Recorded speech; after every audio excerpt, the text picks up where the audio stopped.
The following is a presentation of the Magnitude Sports Network. Here's a breakaway opportunity.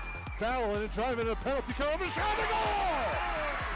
Battling his way through and backhanding it in is Liam Tamula. Yellowjackets looking to continue that run here, and a nice kick by Kennedy Pilgrim to keep that volley going.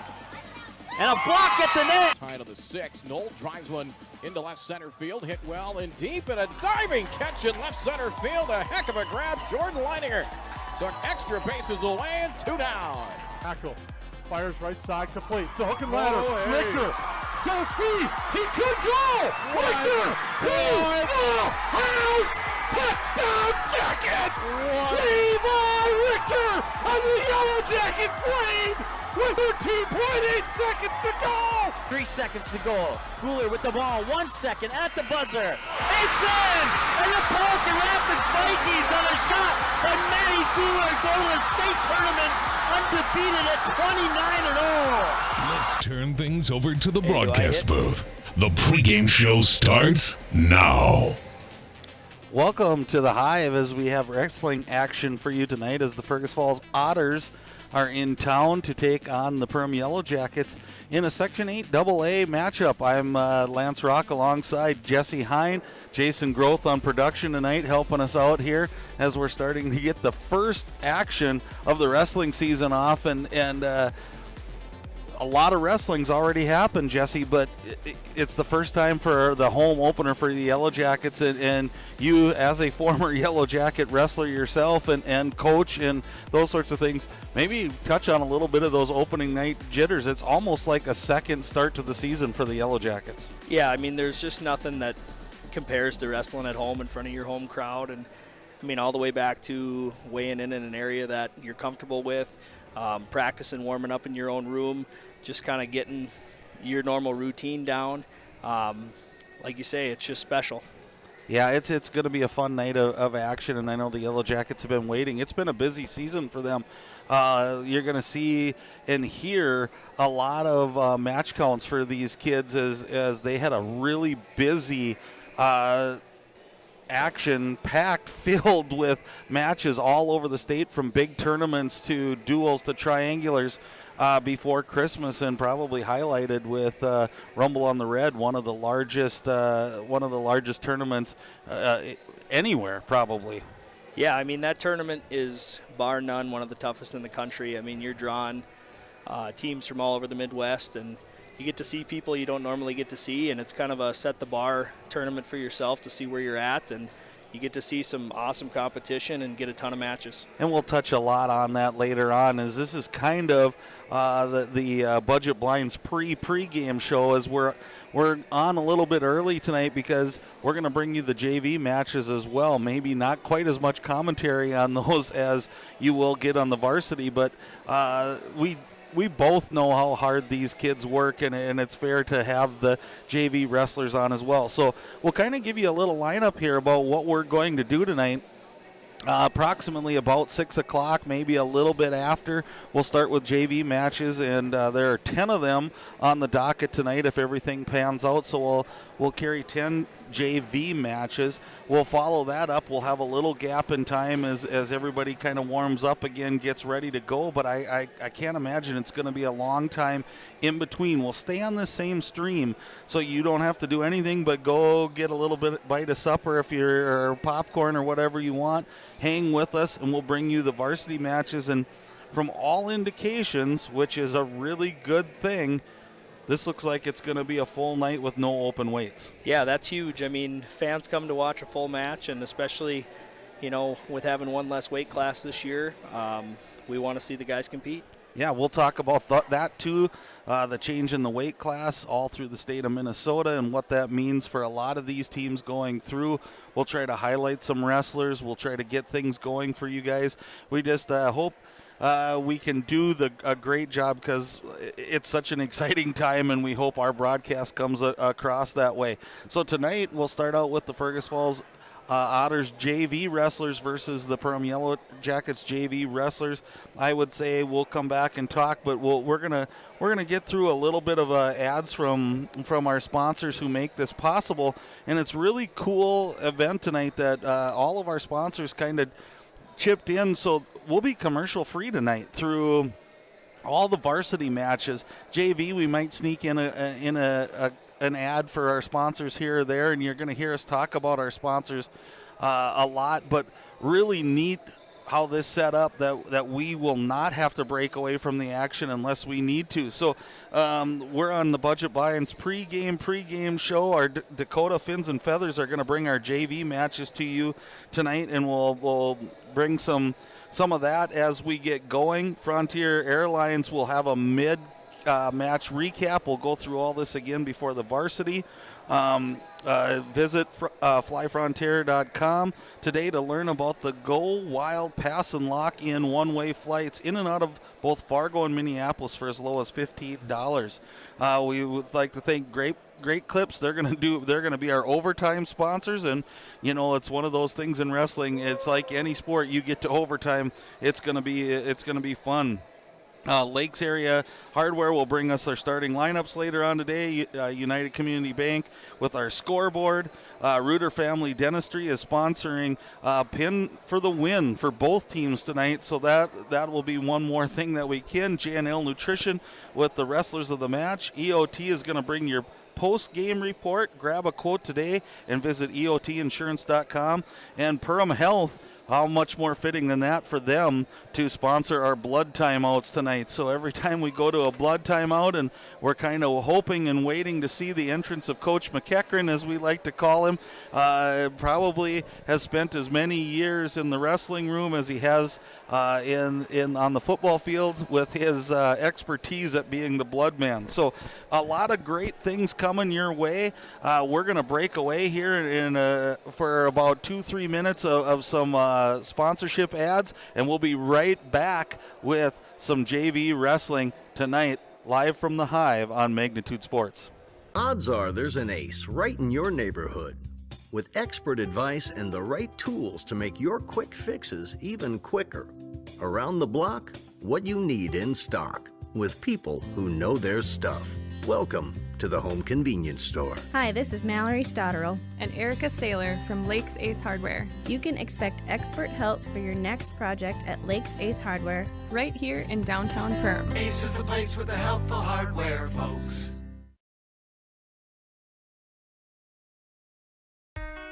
We take pride in what we send out. When you open a bag of licorice, you want that licorice to look good, you want that licorice to taste good. We work for you. We take pride in what we're making and what we are offering. It is so important to me. I do thank KLN from the bottom of my heart. They believe you and your family is important. For over 30 years, Budget Blinds, based out of Detroit Lakes, has been serving Perham, Fergus Falls, Park Rapids, and the surrounding area. Whether you need blinds, shutters, or drapes, check out the entire inventory online at budgetblinds.com. Budget Blinds is backed by the #1 provider for window coverings in North America and is your local window coverings expert. Visit them online today, budgetblinds.com, or give them a call at 218-206-9599. That's 218-206-9599 and online at budgetblinds.com. Ray's Sport and Marine in Perham has you covered for all your recreational needs. Ray's carries a large inventory of Lund boats, Bennington pontoons, plus Viaggio pontoons. They also carry the Yamaha line of ATVs and UTVs, as well as the full line of Honda Power Sports. Stop in and check out all of what Ray's Sport and Marine has to offer. Good luck to all Perham athletes, and go Yellowjackets! Reuter Family Dentistry, with locations in Perham and Wadena, welcomes new patients. Come meet the friendly and professional team and experience for yourself what it is patients love about Reuter Family Dentistry. It's just nice to be in a small hometown knowing that you have a local dentist that cares about you, knows you, and wants to do what's best for you and your family.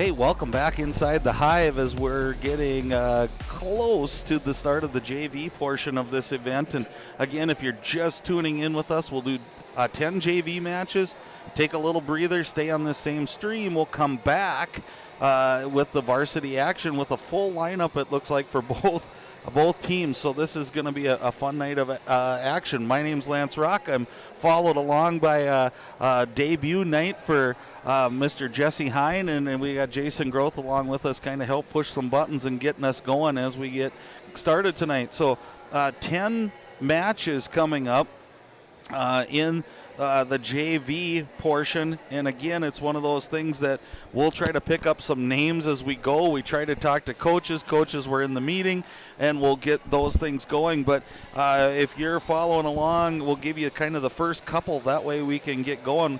We're going to start out with a match between Thomas Ritter for the Yellowjackets and Rory Hagee from Fergus Falls, and that will kick off the action, and then we will shoot down to Aiden Vetch for the Yellowjackets versus Evan Lean. So we'll start as we're starting to see the wrestlers come out onto the mat. They're getting themselves loosened up. They're getting ready to go. We'll have those things going. Again, Dakota Fins and Feathers bringing us some JV matches. This is the Budget Blinds pre-game show, as we'll do this again coming up. We have lots of cool sponsorships happening tonight. It's really awesome to have Waterfront Recreational, Central Market, New Horizons Realty, Perham Chamber of Commerce, Lakes Area Co-op, Hanson's Plumbing and Heating, Joe Foltz Construction, Nias Family Sales, Ray's Sport and Marine, River's Edge Cabinetry, KLN Family Brands and Interiors by Winkles, along with those that we had at the beginning of this match. So I think we're going to step away for one more little break, and then we'll come back when we're getting close to the start of the JV portion of this match. So come back. We'll be back in about 3 minutes, ready to rock and roll. How has United Community Bank helped you guys through the years now? Well, we started 13 years ago with one employee in a little shop out of our home. And now over the years, we've grown to about 25 employees and 2 shop buildings. So they have absolutely been amazing, supported us, trusted us, and put their faith in us. We just really couldn't have done it without United Community Bank. They are just really supportive. What sets the world's leading hospitals apart from the rest? It's their continued ability to deliver the highest quality patient care. Perham Health is honored to be a top 10 Minnesota hospital. Patients experience it, and Newsweek has recognized it. Even during the unpredictability of the pandemic, the nurses, doctors, and many others at Perham Health put their best foot forward. Thank you to everyone at Perham Health for continuing to provide the best patient care. At Nias Family Sales, our experienced mechanics are here to provide exceptional service in a timely manner. With 10 service bays, the service department at Nias Family Sales can work on all makes and models. Our experienced mechanics can do everything from oil changes, tire repairs, brake service, engine and transmission repair, and much more. Schedule your vehicle today. Call 218-346-5976 or visit the Nias Family Sales Service Center at 610 East Main Street in Perham. Welcome to Perham, Minnesota. A great place to visit and an even better place to live. Here's a look at just a few of the things you can experience here.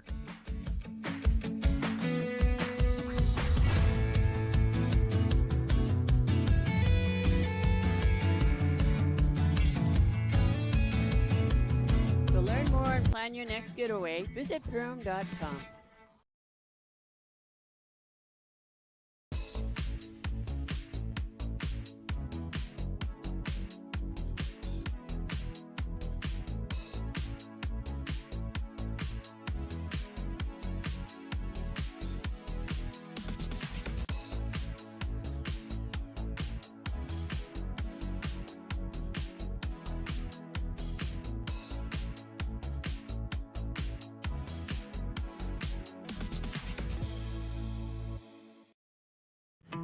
Say hello to Taylor Doll at the Backyard. Taylor keeps the store filled with your pet's favorite pet food, pet treats, and pet toys. hard-to-find items like retractable dog leashes and pet supplements.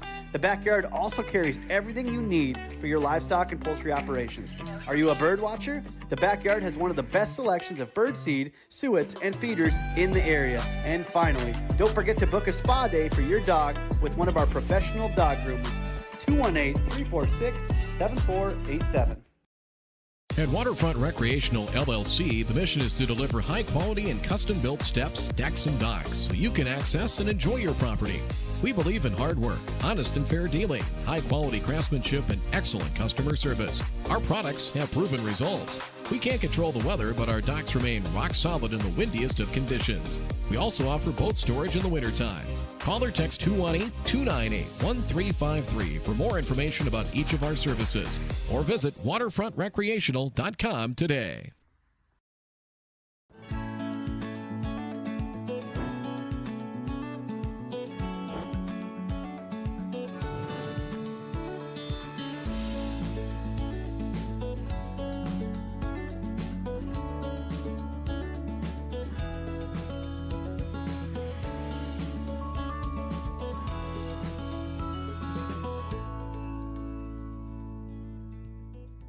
New Horizons Realty is a full-service real estate company who has been helping buyers and sellers in Lakes Country for over 25 years. They understand the local market conditions because they are from here, live here, and have lifelong careers in real estate.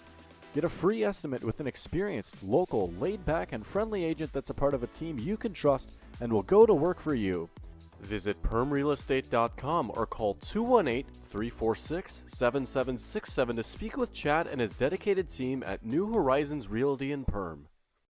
Central Market, the fresh place in Perham and Detroit Lakes, offering the freshest meat, produce, bakery, and deli products possible with great value for your money. A visit to Central Market is a journey into freshness. You'll always be able to find a wide variety of items that will result in the perfect meal for your family and friends. Begin with their meat department, and whether it's succulent fruit and vegetables, fresh baked specialties from their bakery, or the convenience of fresh deli selections, Central Market is the fresh place for your family. Go Yellowjackets! Welcome back into the Hive as we're still kind of awaiting the start of the JV portion of tonight's event. Again, if you're just joining us, we welcome you into the Hive. My name's Lance Rock. I'm joined tonight by Jesse Hine, and Jason Groth is helping us out with some keys and doing some stuff for us as we get going. So we're waiting on the first JV matches. I know they were going to try to spread this out at 6 o'clock was the start date. You just never know how many JV matches you're going to go with. And Jesse, you probably have more intel on that than I ever would, but I know there's a lot that goes into it, finding ages and weights and sizes, so sometimes the matchups just don't work out either. Yeah, you know, coaches have the best interest of the kids in mind, and they're going to be honest with each other and try to make the best matchups possible. And sometimes it works out great. Sometimes there's just not good fits. And like you say, night to night, it could be different. Exactly, and we're on the Budget Blinds pregame show here as we'll do this again before the varsity. And again, I'll just remind you, we're going to stay on the same stream. We'll work our way back to the varsity here, but we have 10 matches coming up. You're going to see the interesting thing also about JV is you can wrestle more than once. So again, it's going to be one of those where we might have a little delay as we wait for the time limit for kids to go through, but you might hear the same kid and go, wait a second, the announcers are off here. We're not off in that situation. They're allowed to wrestle more than once on a JV night. Yeah, I know a lot of times there's a specific amount of time they have to wait between matches. I know 45 minutes sticks in my head, but it could have changed over the years. But it's awesome. I mean, some kids, it's good for them to just get out and get some opportunities that they may not have in the practice room. And, you know, everybody should want to get out and compete and enjoy it in front of their home crowd. And for those of you who've been wrestlers, you understand how grueling a sport this is and the time in the wrestling room and what all goes into it. These are the glory nights when you get to come out and be in the center mat. And one of the things that I've always loved about the sport of wrestling, Jesse, is there's just nobody else to turn to. It's you and you alone, and if things go well, you can kind of take all the credit, and if they don't, there's nowhere else to look. Yep, wrestling's for sure a character sport. I mean, like you say, there's nobody else you can lean on. You're out there in front of everybody and just putting your skills and what your coaches have taught you to good use, and it's just a good atmosphere to get your buddies cheering for you and just, like you say, showing your talents that you've been working so hard on behind closed doors. Yeah, this is a fun night, and you can see kids are starting to get excited. The early matches are starting to pace here a little bit, and we're just so thankful you're with us tonight. It's going to be an exciting night of wrestling here. Section 8 AA. We don't want to get too far into the varsity matches because we'll cover those all again as we go, but just giving you a few heads up just where we're sitting. For those of you that follow but maybe not follow the rules so closely, this is the first year that the wrestling, they cut the weights down from 14 to 13. With that, they eliminated a weight in the upper classes, which seems like a tough spot for the film. We're going to touch way more on that when we get to the Budget Blinds pregame show before the varsity section. We'll also tell you that Section 8 AA is really a wide open race, and we're going to talk about that as we get going too, and we'll have many of those things to go as we get started tonight. So I think they're getting close. The music stopped, which usually generally tells you that we're getting close to where we need to be. This is going to be really, really an exciting night. For one, it's probably one of the longest delayed starts of a home season of anybody, as these guys have been wrestling for quite a long time. We have Bruce Perham on the air, and we're going to get started here. We have Rory Hagee for Fergus Falls against Thomas Ritter for the Yellowjackets coming out, and this will be, as you can see come onto the mat, this is probably around the 107-pound, probably around the 100-pound matchup tonight. Yeah, it's fun. I mean, you get to be the one that kicks off the evening, and hopefully we get out and have a good show.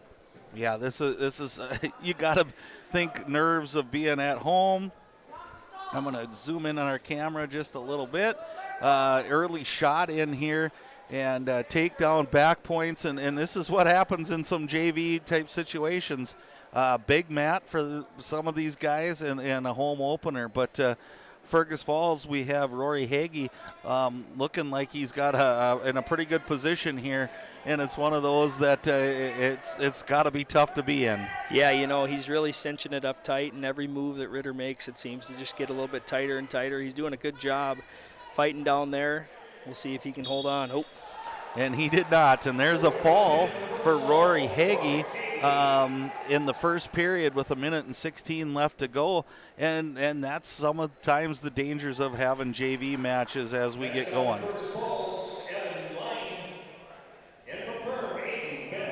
And you're going to notice we don't follow any weight classes. They try to organize. We have Evan Lyon for Fergus Falls against Aiden Vetch coming out here in the JV, and if Vetch sounds familiar to you, this is one of Coach Vetch's sons wrestling here for the Yellowjackets.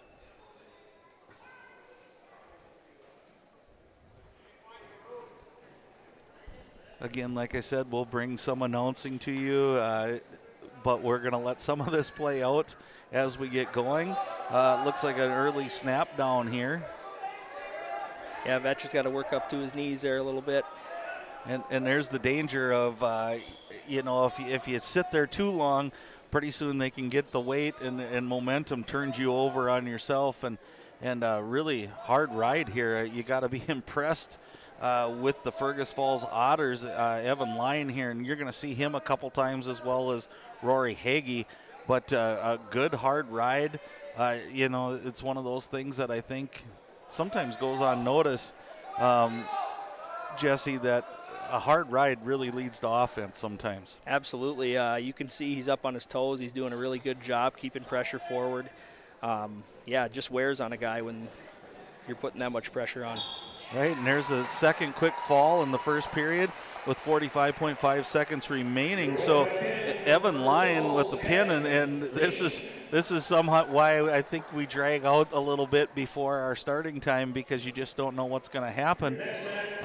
Two nice-looking wrestlers for Fergus Falls. Coy Bjorgi coming out, and Jareth Garrett for the Yellowjackets. Coy Bjorki for the Fergus Falls Otters, and they go right at each other. There's now a little hand fighting going. They're going to go off the mat. So I have to say, for the start of our broadcast, Jesse, it's been some fast action happening here and very aggressive wrestling, which is a good sign for what's to come tonight. For sure. I'm sure the Fergus coaches are pleased to see their guys come out swinging and just being aggressive. I mean, good things happen when you try to be aggressive and score points, and we'll see. Hopefully the Perm guys can get her going here. And we'll talk about the coaching staffs as we get going, but two really good coaching staffs here, led by two really good guys. And Adam Schlepp from Fergus Falls is just salt of the earth type of guy when you talk to him.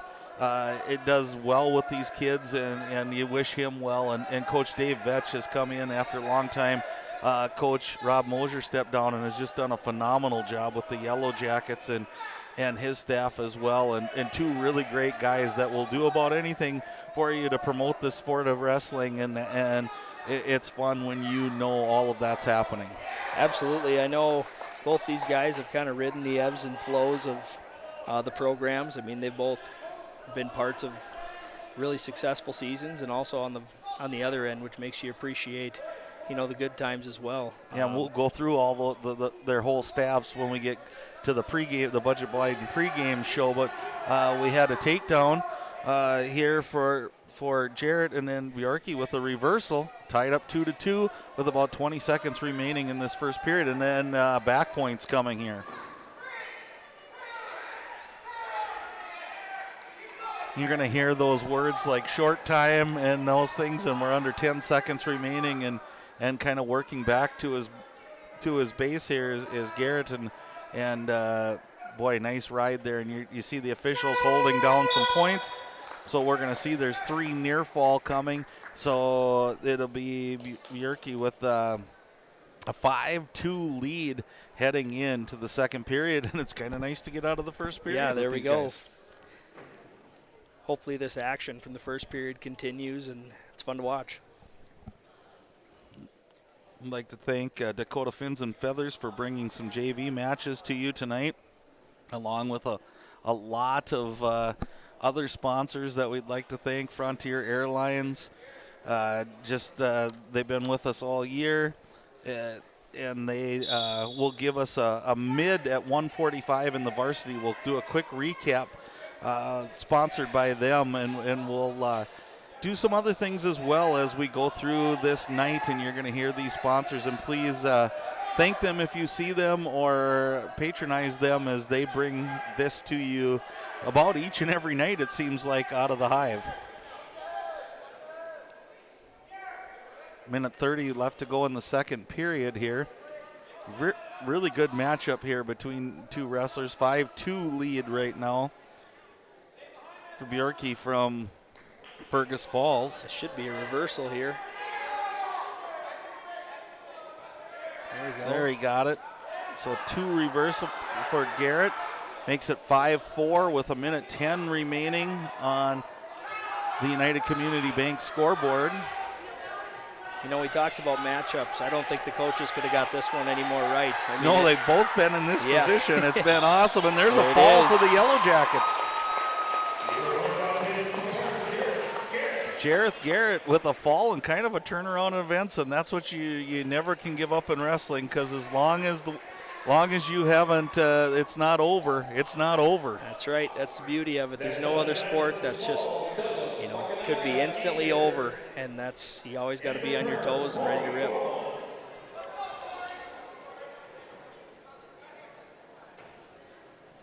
Corey Fromuth coming out for the Yellowjackets. Douglas Keyser coming out for the Fergus Falls. Nice sweep attempt there by Fromuth. Working his way out the back. Both wrestlers looks like trying to work a little pass through there, both of them, and this is in a good spot for Fromuth. Settling in there, nice. Again, this is where I think the urge is to do more than you need to. Just use your weight and gravity, and there's the fall. Gary Fromuth and a good, it's always great to see that sportsmanship come out. It's a really physical hand-to-hand sport, and yet to have that ability to kind of give the hug there at the end to say, I respect what you're doing. Aiden Moen coming out for Fergus Falls against Zane Wacker. Ooh, Zane with a nice. You gotta like that hip hop. Yeah, that's some of the things that I've known. I didn't grow up with the sport of wrestling like you did, Jesse. But one of the things that I've seen is that kind of separates those kids. If you're able to not sit on your hip and get back up, and we saw that right out of Zane Wacker there. Yeah, when you keep moving and you don't give up on things, it really takes extra from your opponent to get a takedown. I mean, you got to really force them to do everything in their will to take you down. We started the night with 2 Reuter family dentistry pin to wins for the Fergus Falls Otters, and we followed up with another Reuter family dentistry pin for the Yellowjackets, and had some really nice matches here. And again, you look at the coaches set these up. This one looks like this one could be a dandy too with 50 seconds remaining. Both of these wrestlers are pretty talented kids with a 2-0 lead starting here for Aiden Moen from Fergus Falls. Yeah, kind of a peculiar position there to end the period. Zane was holding on. He got a little bit extended, but he was able to get close to the edge, but couldn't quite make it off before the time ran out there. Right, so it's really a good match here for the Yellowjackets, and that's what you want to see. You want to get these type of matches in. There's an escape. So 2-1 in favor of Aiden Moen here for the Fergus Falls Otters, and neither one backing down. They're getting right back into some ties. One of the things I see with Zane, a lot of times you want to get to that inside tie where younger kids seem to want to settle for that outside tie, and I think that just gives you that leverage to do more things. For sure. Neither one of these guys are going backwards. They're each taking their opportunities and trying to shoot, reshoot, and it's just a lot of action. Fun to see 2 young guys getting after it. And those 2 young guys are Aiden Moen out of Fergus Falls and Zane Wacker for the Perham Yellowjackets. 10 seconds remaining here, and it's one of those that you wonder if someone will throw in a shot at the end, but I think these 2 guys are just gonna go into the second period and see what happens.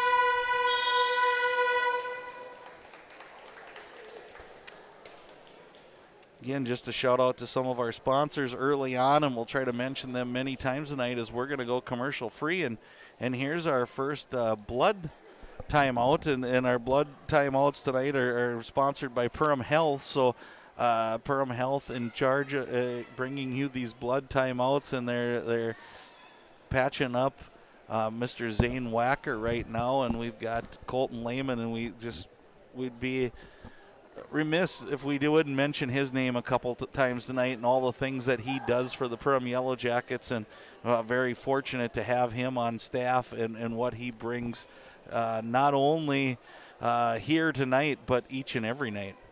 Yeah, he does such a good job with not only his athletic training portion but helping us out with some speed and agility and some strength stuff as well. And he's just one of those great guys that the kids relate with, and kind of taking a side away from wrestling here for a little bit. It's kind of what the world needs now is more guys like him to be working with our youth. So back to the action here as we get going in the second period. Just a really good action here. Moen took bottom, and he's coming out. He tripods out, trying to separate the hands. You see that working hard, and Zane with a nice return. That's a tough return when you get your hips separated like that. Yeah, it kind of takes the wind out of a wrestler's sails too. They work their way up to their feet. They get thrown back down to the mat, and now twice again, Zane's able to return him. So 29 seconds. He's rode here, which is one of those things that you look for them, the kids, I think, to make a jump from this JV level to the varsity level. Is, are you able to take care, one, can you get off the bottom, and two, are you able to hold your opponent down? And those are some key things that Zane Wacker's shown he can do here tonight, and has a really nice cross-body ride going here. Yeah, if he can get up on top, yeah, he should have a cradle opportunity. Zane doing a good job. I talked about already, with the Fergus wrestler, but on his toes, keeping weight on the guy's hands. Down to a minute remaining here, and nice evenly. This is the type of matches you like to see, and both wrestlers have an opportunity to win this thing. You would think that Zane would take down starting the third period, which if nothing happens here, it's going to be tied 2-2, and then it's the next shot wins probably. Can't help but notice both varsity coaches watching intently. I'm sure both of these guys in some way, shape, or form are going to contribute, if not now, in the future as well here. Yeah, and it's one of those sports, like every sport, injuries play a factor, and different, it's just, you never know when the next man up is going to be coming. You don't have riding time in high school wrestling, but what Zane's doing here, spending the period on top, is really doing a good job of wearing the guy out, and hopefully it'll pay dividends here in the third period. 5 seconds remaining, and a roll through, and a nice follow there by Wacker as he's doing a nice job with heavy pressure, and we're going to go into the third. Score 2-1 in favor of Aiden Moen over Zane Wacker. Wacker does choose the down position. Zane did a good job in the first period of popping right off of his base, getting an escape right away. Hopefully he can do that same thing. Not as much action this time. This is where you'll start to see a little fatigue set in here in the third period. Yeah, you just cannot simulate. You do a lot of things in the room, but just nice job. That'll be one. He did get the escape, so now here we go, minute 43, and I'll finish my thought. You do all these things in the wrestling room, but it's different when you get in and the nerves are flowing, and it burns a whole lot more energy being on this mat. A nice double leg attempt by Zane. He's got to work up to his base here and not get extended. Moen doing a good job with his hips down.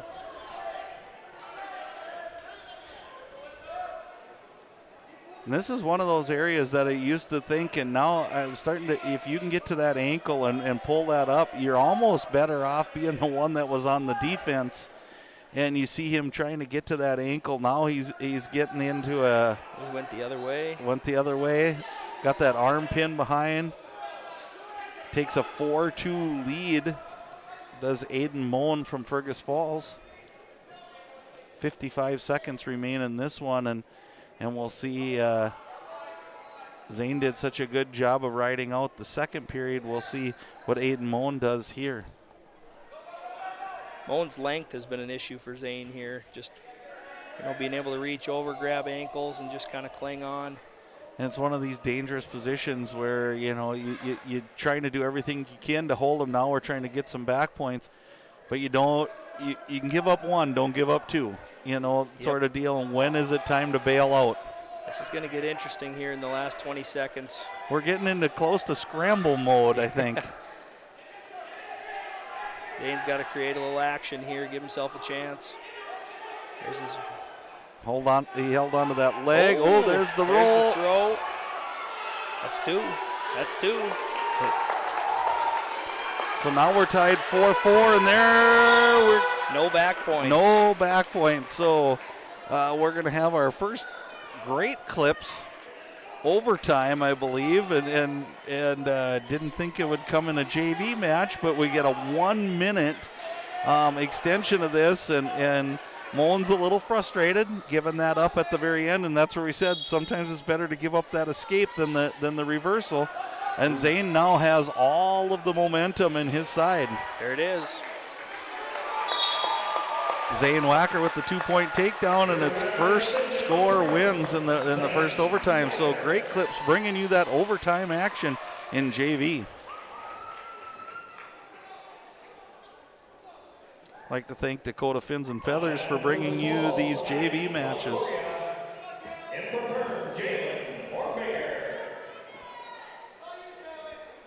All right, now out on the mat, if I can get my Isaac Longoria coming out for the Fergus Falls Otters, and Jalen Hornbaker coming out for the Perham Yellowjackets, and we're doing a little Perham Health blood cleanup, I think, and just again, Colton Lehman coming out to the mat and taking care of that for us as we keep going. So another match coming up here, Isaac Longoria, Fergus Falls, Jalen Hornbaker, Perham. You know, we had a 7th and 8th grader last match. Now we have a junior and a senior. That's also kind of one of the unique things about JV wrestling is you're going to have guys of all ages. You know, and you have to really give credit to the seniors that stick out a tough sport like this, and you know that they love it because it takes a lot. And here's Hornbaker. Gets the takedown and has a cradle locked in. Cross leg cradle. He's got to get his hips up. There he goes. He's got to be careful here.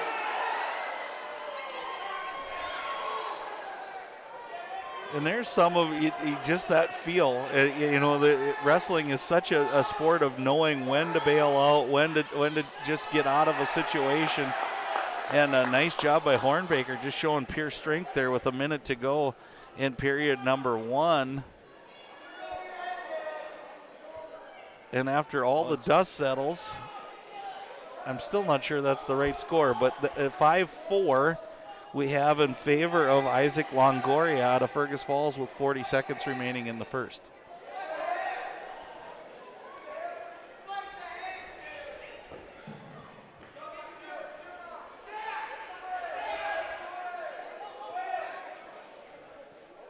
It's amazing when you get going here, Jesse, that it doesn't feel any different than a varsity match happening right now. Everybody's honed in on what's happening in the mat. Teammates are cheering for teammates. We've got coaches up giving instructions. You could blink your eyes here and we could be in a varsity match. Yeah, it's we talk about how unique the sport of wrestling is, but there's only one focal point. I mean, there's not any play to run. There's no scheme. It's just two athletes out there giving it their best. Yep, and it just makes it such a unique sport. We head into the second period, still 5-4. I didn't catch it. Did it look like, do we have the wrong? I thought Jalen had, I was going to say, we had it right the first time. Yeah, I was with you, and we were going with the scoreboard. So it's 5-5 tied up. Longoria's choice, he defers. Jalen's going to take down, which is kind of interesting because I kind of wonder with Longoria and this length if we might see a cradle coming in at some point. Yeah, and Hornbaker's first year out for wrestling, I think he's a big, strong kid who just wants to be able to compete in a different sport, and it's fun to see him. New guys don't always take the down position because you're pretty vulnerable down there if you don't know what you're doing, and it's fun to just see him compete. That's for sure, and he got out, got the escape, up 6-5, got taken down. Now we're seeing some back points here as he kind of got whipped down, and that's some of those things, and this is where it's going to take the utmost strength, both mental and physical, to stay out of something like this because this one's in pretty tight. Yep.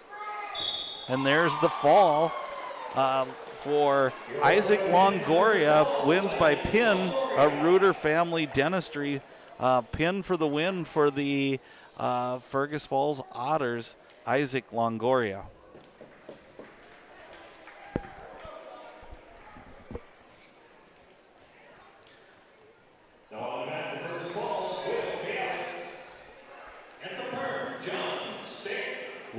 Will Baez up for the Fergus Falls Otters versus John Stake for the Yellowjackets.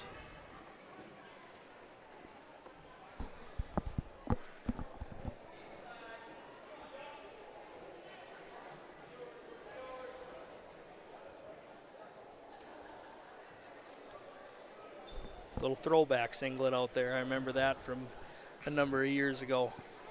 Yeah, it's kind of fun to see, and I think you get a little bit more individuality here, kind of like you're wrestling in a individual tournament when you're doing JV. You choose what you wanna represent, and pretty cool stuff happening here. Minute 15 remaining in the first, and there was a attempt at a throw, kind of backfired on the trip. Now we got a headlock in the situation, so takedown. We're gonna, I believe the official has 3 down. 3. He's holding 3, but this is Baez is definitely working for the fall as he's leaning hard here, doing what you're taught with the elementary kids. Look at the ceiling, arch your back, put as much weight as, and you got to give Stake credit for not going down in the fall, and he's trying to climb back up, but there we go. Ooh, and I thought for a second, you and I both saw it at the same time. I thought Stake was going to pull the head back there and get the fall for himself, but Baez with a fall, a Reuter family dentistry pin for the win for the Fergus Falls Otters.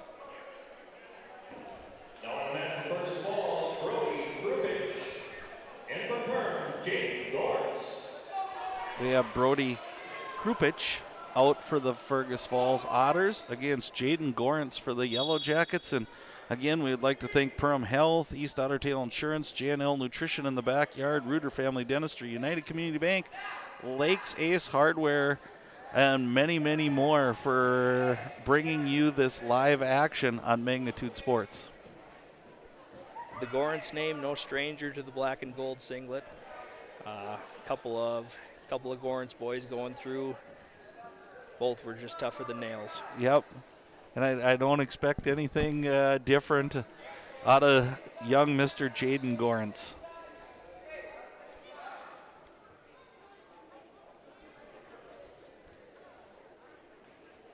Kind of hard. I got a good view, but you hear the song "The Eye of the Tiger." He's got it on right now. The Eye of the Tiger, staring down Brody Kupich.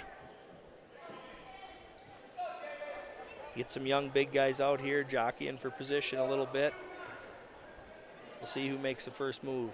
It's so interesting in the difference in the wrestling styles as you go through the weight classes, how it changes, from the lighter weights to the mid weights to the upper weights. Definitely changes the style of wrestling for sure, and it's just so interesting, Jesse. Yeah, again, back to the unique part of the sport. Any shape, any size. You get to the bigger guys, and it's almost its own animal.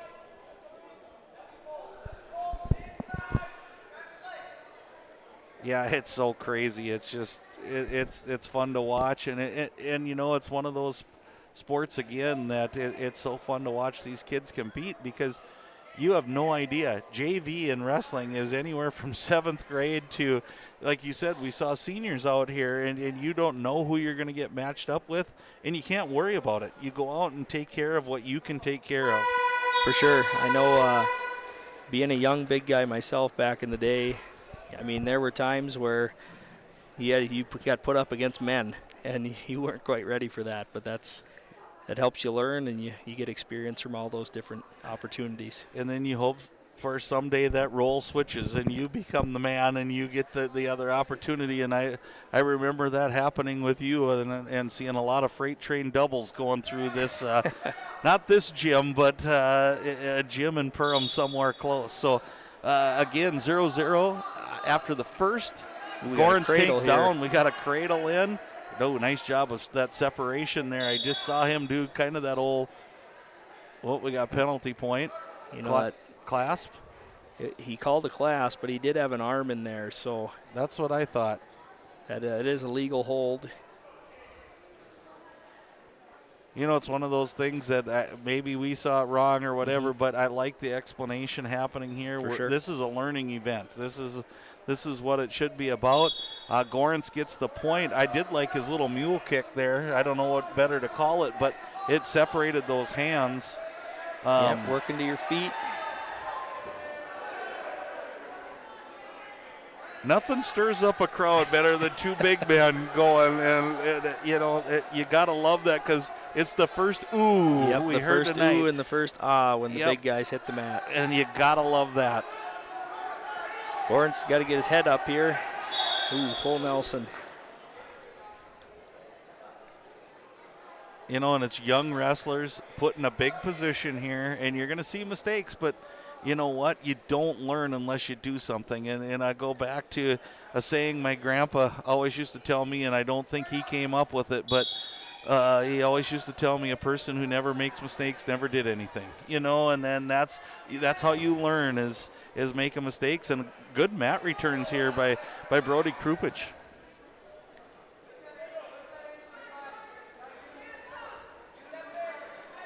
Big part of heavyweight wrestling, especially with young guys, is if you're the bottom man, you got to maintain that base. If you give up your base, that's a lot of weight on top of you and tough to work back to just simply your base. And I'm glad you're here that we can talk about this. It seems like the natural is either to flatten out or scrunch up, and neither one of them put you in a very good position, but there's got to be something that kicks in your brain that says, I need to do one of these two things.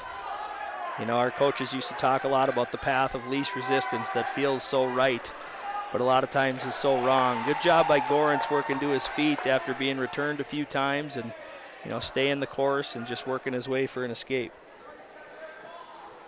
Yeah, and that's a big one with 25 seconds remaining.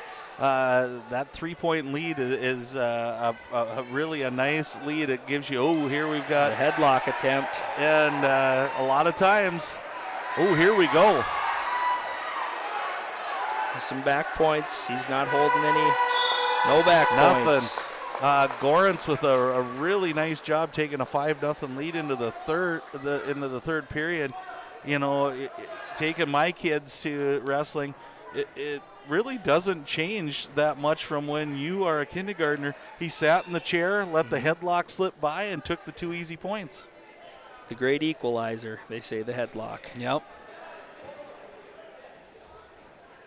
Kupich must have taken top. I think he took top. He must have felt like he would, sometimes you're just more comfortable doing that, and he did ride really well out of there. It took Gorence a long time to get out, but again, you're setting yourself up. You got to get some big rolls in here trying to get some points, but it looks like he might be trying to cross-face that into a cradle here, and he's probably looking for the fall more so than anything. Yeah, Gorence was pretty tired after that second period. Working for that escape the whole period. He did get it and created some action, but hopefully he can hold on here.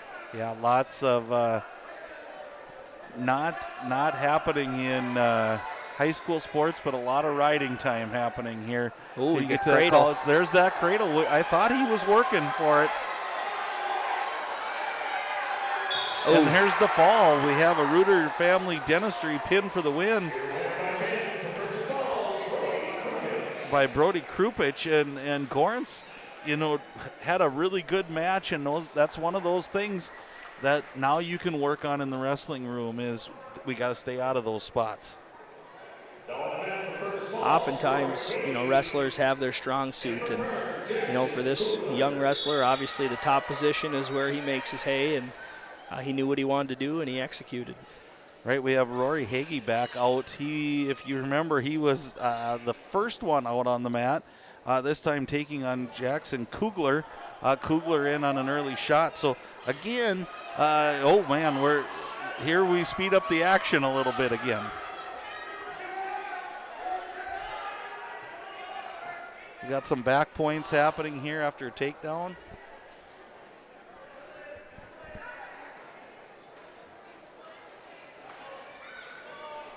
Boy, Coach Schlepp and his staff have to like what they've seen out of Rory Hagee. He comes out like a little dynamo here.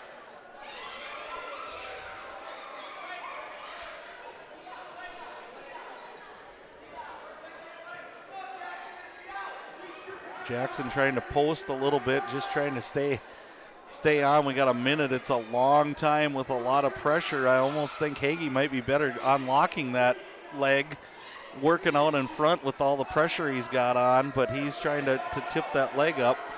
Kugler doing a good job trying to get those hips down, doing what he can. oftentimes you'll see guys kind of go berserk when they're on their back and try to just,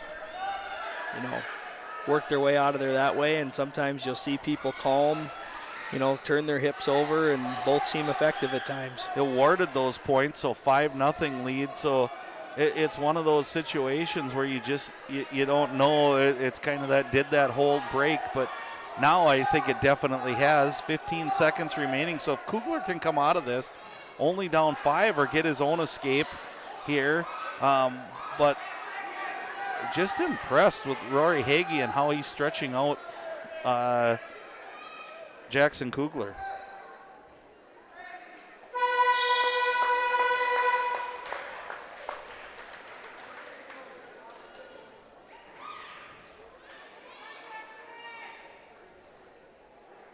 Kugler defers.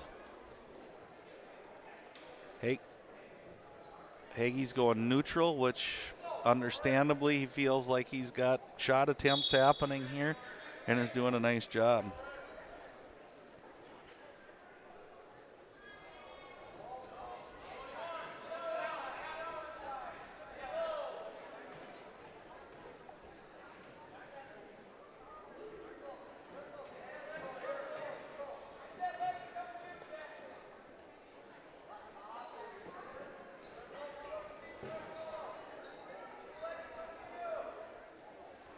Both wrestlers a minute 30 seconds go. Here's a headlock attempt. Again, Yellowjackets doing a good job with their headlock defense, and Kugler sneaks out the back.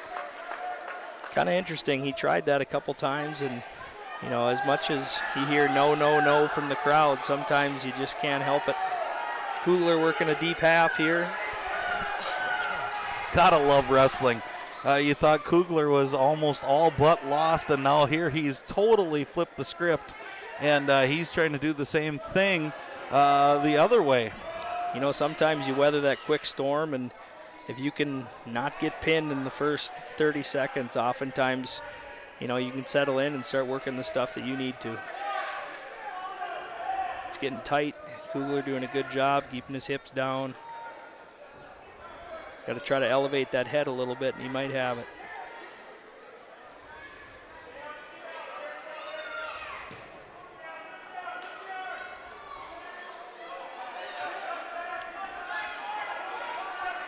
Either way, I think we'll go into the third tied, and then it's anybody's match again, and that's pretty exciting. We're down to 10 seconds. Are we going to get reversal here? Oh, he's climbing up over the top, and then we potentially dangerous. So we get the three which points. Ties it up, 3 back points, and we have 1 escape.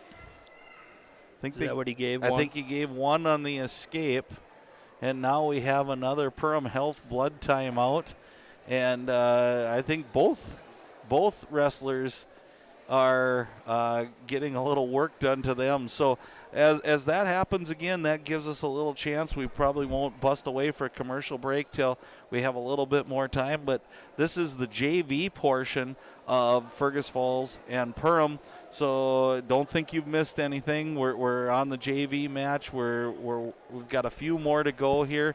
We'll break away a little bit. We'll come back with the Budget Blinds pregame show. We'll talk about all the different things that are going to be happening. We've got some kind of like storylines to tell you about weight class changes, what's happening in Section 8AA, and we'll kind of highlight these two teams and a couple of individuals that have got off to strong starts. But while we have a little break here, we'd like to thank Perham Health for sponsoring the blood timeouts, and you see a lot of work happening in. We've got EOT Insurance that's going to give us our post-game report. Grab a quote today by visiting EOTinsurance.com. JNL Nutrition is going to bring us the wrestler of the match. Jesse and I will definitely be taking some notes to figure out which one we're thinking. Reuter Family Dentistry with a pin for the win for both teams as we clean up the mat now. United Community Bank, we want to thank them for the scoreboard. Lakes Ace Hardware will give us our pre-match starting lineups. And then one thing I know about wrestling, Jesse, that's just words written on paper, because once you get going, there can be a lot of shuffling happening. No doubt. We also, again, will have Budget Blinds pregame show coming up. Dakota Fins and Feathers are bringing us a lot of these JV matches. Great Clips have brought us an overtime match. Download the Great Clips app from the App Store to find the location nearest you today. And we have Frontier Airlines. They'll give us a mid-match report after the 145-pound match. And visit flyfrontier.com today to learn about the Go Wild pass and lock and one-way flights in and out of both Fargo and Minneapolis for as low as $15. As we end period number 2, 6-5 score. Rory Hagee looked like he was going to take control of this match, and all of a sudden tides turned. So I think it's gonna be one of those exciting matches, and Hagee's been pretty aggressive, so let's see what he tries to do on top here. And again, if you're Kugler, you're going to try to everything you do to get out and tie this match up. Yeah, he had a good first move right away, and then Hagee did a good job flattening him out here. He's got to rework to his base and try to create some action.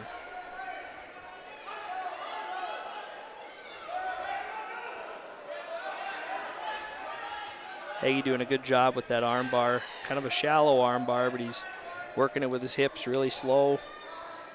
Ref's counting back points. Really just muscling him over, and using that leverage, and now changes it up. No points awarded. I think he's still holding. He's calling that same move, yep.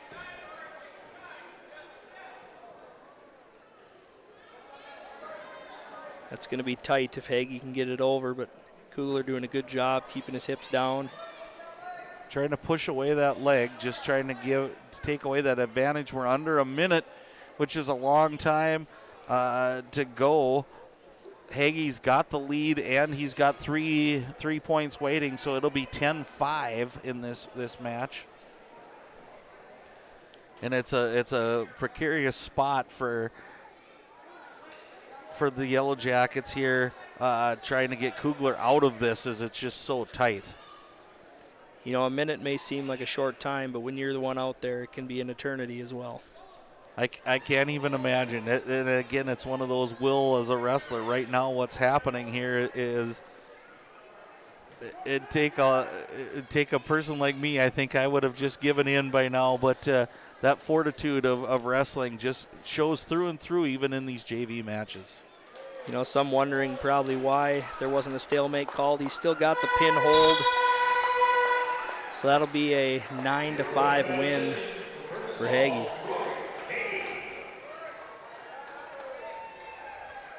Great match there. That was one that it started out thinking it was going to be all one-sided, and then definitely changed.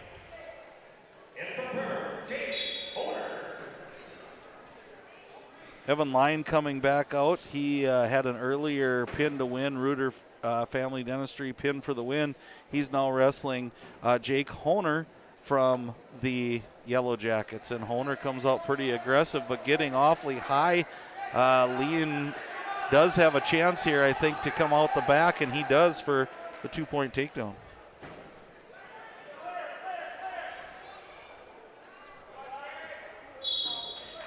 Off the mat they go.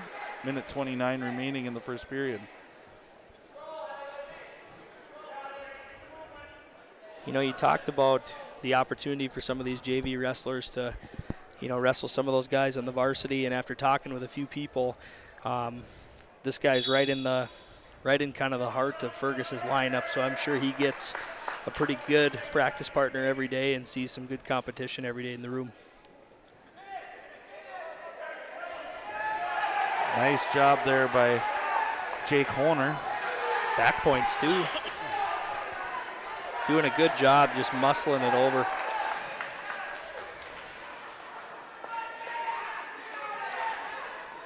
And again, in the last match, we talked about how tight it was. This one equally, and there's the fall. We've got a Reuter Family Dentistry pin to win for Jake Honer. Again, that's a nice match for Honer there.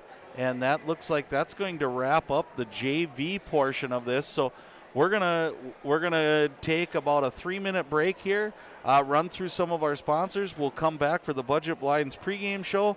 We'll talk a little bit about wrestling. We'll try to give you some starting lineups that will be brought to you by Lakes Ace Hardware.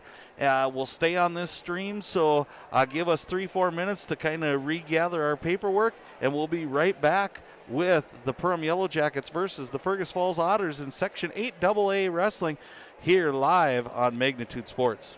1 in 5 high school students use e-cigarettes or vapes. Some of them, like Juul, are so slim and sleek that they look like a flash drive. That's why e-cigarettes and vapes are so appealing to kids. There are more than 7,000 flavors, and they're sold where kids shop, online and in convenience stores. Most e-cigarettes contain nicotine, which is highly addictive and can harm brain development as teens grow.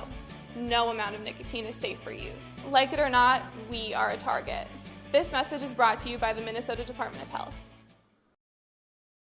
I have 3 amazing kids, and it can be a bit complicated. All right, you guys, you ready? But there's nothing else like it in the world. Bye, honey. Traveling with kids is on another level. Yay, let's go. I appreciate all the extra help I can get when we fly. Hi, how can I help? I'm honored to get every passenger to their destination.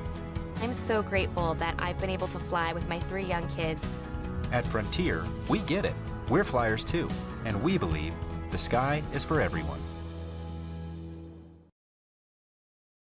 Hi, this is Mike from Magnitude Sports. I'd like you to do me a favor if you would. Subscribe to this channel right here, Dakota Fins and Feathers Outdoors. The channel is owned by a family I've known for over 2 decades and features some sports stars from previous Magnitude Sports broadcasts. So if you're the type of guy that likes fishing, hunting, dogs, you can get all that and more right here on the Dakota Fins and Feathers YouTube channel.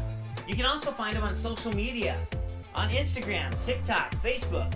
It's educational, it's captivating, it's fun. It's Dakota Fins and Feathers Outdoors. Subscribe today.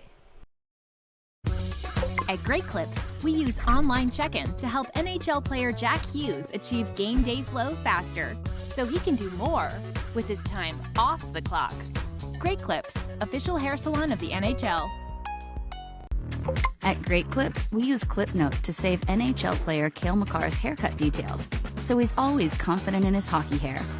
Because with a name like Cale, you gotta sport great salad. Great Clips, official hair salon of the NHL. We're live in the Hive for Section 8 AA Wrestling. The Fergus Falls Otters come to the Perham, the home of the Perham Yellowjackets, in a Section 8 AA matchup. This is Lance Rock along with Jesse Hine. We want to thank Jason Groth again for all of his help, helping us get set up and getting this thing rolling. Looking for a good night of wrestling tonight. We've got a full lineup. We just went through 10 event JV, which saw some awesome work by both teams, and you see how hard these kids are working. Word is we're going to start a little bit earlier here, so we'll probably have a little abbreviated show for you tonight. But Budget Blinds brings you your pregame show. We're gonna kick for a 7:05 start. So if you look, we got about 10 minutes here. We got a lot to cover in those 10 minutes. And again, this is Lance Rock along with Jesse Hine helping me out. Budget Blinds pregame show. We want to thank Dakota Fins and Feathers for bringing us some JV matches. If you love hunting and fishing, then you'll love Dakota Fins and Feathers on YouTube. Subscribe to the channel today. We've got a lot of things coming up here, Jesse. Again, if you look at Section 8 AA standings, 2 teams that are probably on the opposite ends of what we're looking at right now. But one of the things that I've learned about is you don't take any of that for granted when you step on the mat. Perham comes in there with a 7-3 record. They're at the top of the Section 8 AA behind Dilworth, Glen, and Felton at 14-0. Pequot Lakes, Pine River, Bacchus at 11-1. Who's the one loss to? The Perham Yellowjackets. On the other side, you got Fergus Falls, picked up a win the other night, and talking to Coach Adam Schlepp, they're finally getting healthy and being able to put a full lineup on the mat.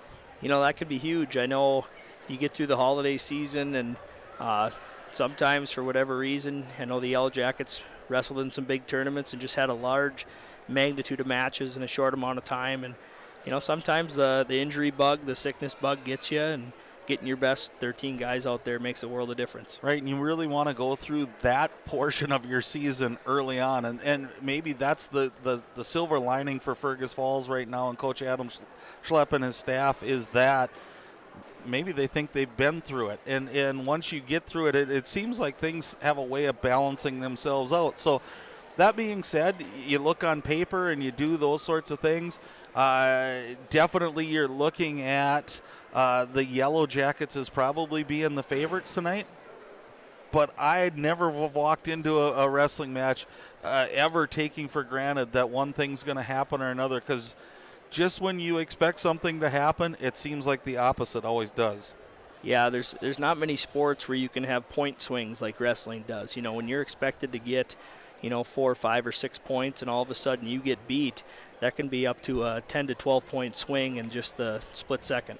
Right, and we had some keys to the matchup, and those things with the shortened pregame show, we usually have about 20-25 minutes to get ready. We're going to have about 7, so we're going to get to some of those things. We'll talk about them throughout the game. We want to thank our sponsors for doing those sorts of things for us, and we will get to them. Right now, we're going to bring your Lakes Ace Hardware starting lineup. Get your favorite Benjamin Moore and Magnolia paint colors or color match any color today at Lakes Ace Hardware in downtown Perham. We'd like to thank Lakes Ace Hardware for these starting lineups. And we talked about this earlier, Jesse. Starting lineups in wrestling are just names written on paper, because there can be many things that happen in a given night. Absolutely. I mean, you'll see a lot of times you'll have 2 names written next to a weight, and it all comes down to the flip. I mean, the flip, beginning of the match, deciding which team shows which wrestler at first at those weight classes can determine a lot of things. Each coach wants their matchup, but it doesn't always work out that way. I think you hit the key word there in matchup. You're always looking for those matchups. Where can you get that edge? Our friend Jason loves to say bonus points. Those matchups a lot of times guide you to that bonus points, and that would be one of the keys of the match. But here are your Lakes Ace Hardware's projected starting lineups, and again, it may go straight through, it may not. At 107, we have Dresden Wegscheid, a sophomore for the Yellowjackets, comes in with a record of 12-7. He will be facing Levi Budke. Budke is a 9th grader with a 4-13 record. At 114, Bo Bush for the Yellowjackets is 2-8. He is an 8th grader against another 8th grader for the Otters in Jack Brunn at 2-15. At 121, a battle of 7th graders. Projected Peyton Trout coming in at 1-9 against Ian Coons at 1-4. Both of those 7th graders at 121 at a pretty tough weight class, so that's why you probably see the records the way you do. At 127 might be one of those matchups, Jesse, that we start to look at. There's always those teeter-totter matches that you're really curious to see that might have some section implications when you start to go individual, and it's Isaac Adams, a returning state participant. Isaac Adams is a 9th grader. He is 7-8 on the year, and you might go, well, what happens? And it's one of those, and I'm sure you've been there, Jesse. You draw every tough kid in around the area, and it just seems like it's your luck every night. Absolutely, and just knowing Ike Adams, I mean, he looks for that competition. He wants that match every single time he gets to compete, whether he wins or loses. He wants the best competition every week. But looking forward to that match, and just 2 guys who have established themselves as very quality wrestlers, and should be a good matchup. And the opponent there would be a junior in Cass Hartwell, 9-3. Hartwell is a name synonymous with wrestling from the Fergus Falls area. Hartwell's, and it goes back, Jesse, when we talk about Ike Adams not shying away, not backing down. Former coach of yours and a good friend of mine, I've heard say many times, it doesn't matter what your record is in the middle of the season, at the beginning of the season. It only matters at the end. And he said there's only one way to get sharper. It's iron sharpens iron, or steel sharpens steel. And I live by that one now. And I think Ike Adams, you'll see the best of his record to come yet. At 133, senior Chandler Mickelson multi-time state entrant for the Yellowjackets at 12-3. Chandler dealing with a few little dinged up injuries. As you're going to start to see, some of these Yellowjackets have had quite a pre-Christmas type schedule, as you're going to start to see some heavy records. He's going to be taking on sophomore Jacob Froning at 7-11. Froning, another name in that Otter lineup that you come to know and just expect to hear. At 139, Tegan Detloff, a freshman at 21-7, is going to take on another freshman in Austin Longoria at 6-10. Tegan Detloff coming off of a great rumble on the red. Yeah, I mean, you see that record compared to some of the other kids, 21-7. That's 28 matches with just after Christmas. And we talked about the Rumble on the Red being a huge tournament. Tegan worked his way through the wrestlebacks, which is not an easy task. But, doing a great job getting on the podium and just building confidence as we get to the second half of the season. You got to love that, as he did just such a nice job. And if anybody's followed Tegan and his career, he's gone into a lot of big arenas and a lot of big venues, and has a lot of accomplishments already tagged to his name. At 145, we have a sophomore, Johnny Ramos, at 9-9. He's going to take on a freshman, Caleb Fromming, 15-6, and I would say that would be another matchup that we're looking at, Jesse, to go, boy, let's find out where we're at here when it comes to section time at 145. And Johnny's another one of those that it seems like every night he goes into wherever place we're going, and he's got the number 9 kid in the state, he's got the number 11 kid in the state, and I don't think Johnny's one that shies away either from that competition. No, and Johnny's one that a lot of those guys who are established don't always enjoy wrestling, because he's a high flyer, creates a lot of action, and the other part is he just doesn't quit. He doesn't go away. I know at the end of last season, Johnny had a great section tournament and wrestled some very quality kids down to the bitter end, and just looking forward to seeing what Johnny can do. And one of the things I would say about Johnny and Fromming's had a great year. Johnny is a high flyer, but he's an unconventional high flyer. Sometimes this is coming or that's coming. I don't think you know what's happening until Johnny knows what's happening. So that could be a really great matchup at 145. At 152, start of the senior look for the Yellowjackets, Carson Beyer, a name that's been around for a long time. Carson's worked really hard. 15-7, he's going to take on sophomore Blake Roberts, 4-4. Another one that could be a good matchup. Roberts is coming off of some sickness.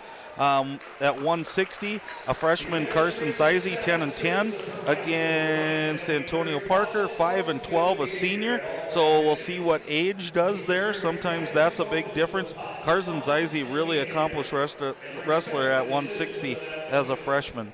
172, Tristan Larson, a sophomore, 6-13 versus Kenny Vogel, another sophomore at 1-9. At 189, Jackson Vetch, 10-10, a senior, against Teig Ringdahl, 2-5, a freshman.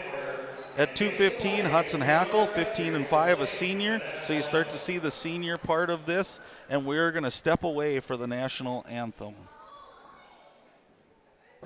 For over 30 years, Budget Blinds, based out of Detroit Lakes, has been serving Perham, Fergus Falls, Park Rapids, and the surrounding area. Whether you need blinds, shutters, or drapes, check out the entire inventory online at budgetblinds.com. Budget Blinds is backed by the #1 provider for window coverings in North America and is your local window coverings expert. Visit them online today, budgetblinds.com, or give them a call at 218-206-9599. That's 218-206-9599 and online at budgetblinds.com. Odds are there's an ace right in your neighborhood. With expert advice and the right tools to make your quick fixes even quicker. Around the block, what you need in stock, with people who know their stuff. Welcome to the Home Convenience Store. Hi, this is Mallory Stotterell and Erica Saylor from Lakes Ace Hardware. You can expect expert help for your next project at Lakes Ace Hardware, right here in downtown Perham. Ace is the place with the helpful hardware, folks. We take pride in what we send out. When you open a bag of licorice, You want that licorice to look good. You want that licorice to taste good. We work for you. We take pride in what we're making and what we are offering. It is so important to me. I do thank KLN from the bottom of my heart. They believe you and your family is important.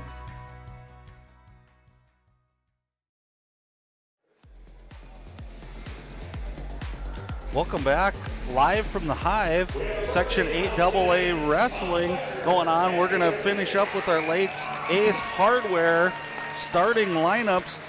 We left off at 2:15 as Hudson Hackle, a senior, as they turn the lights out on me here.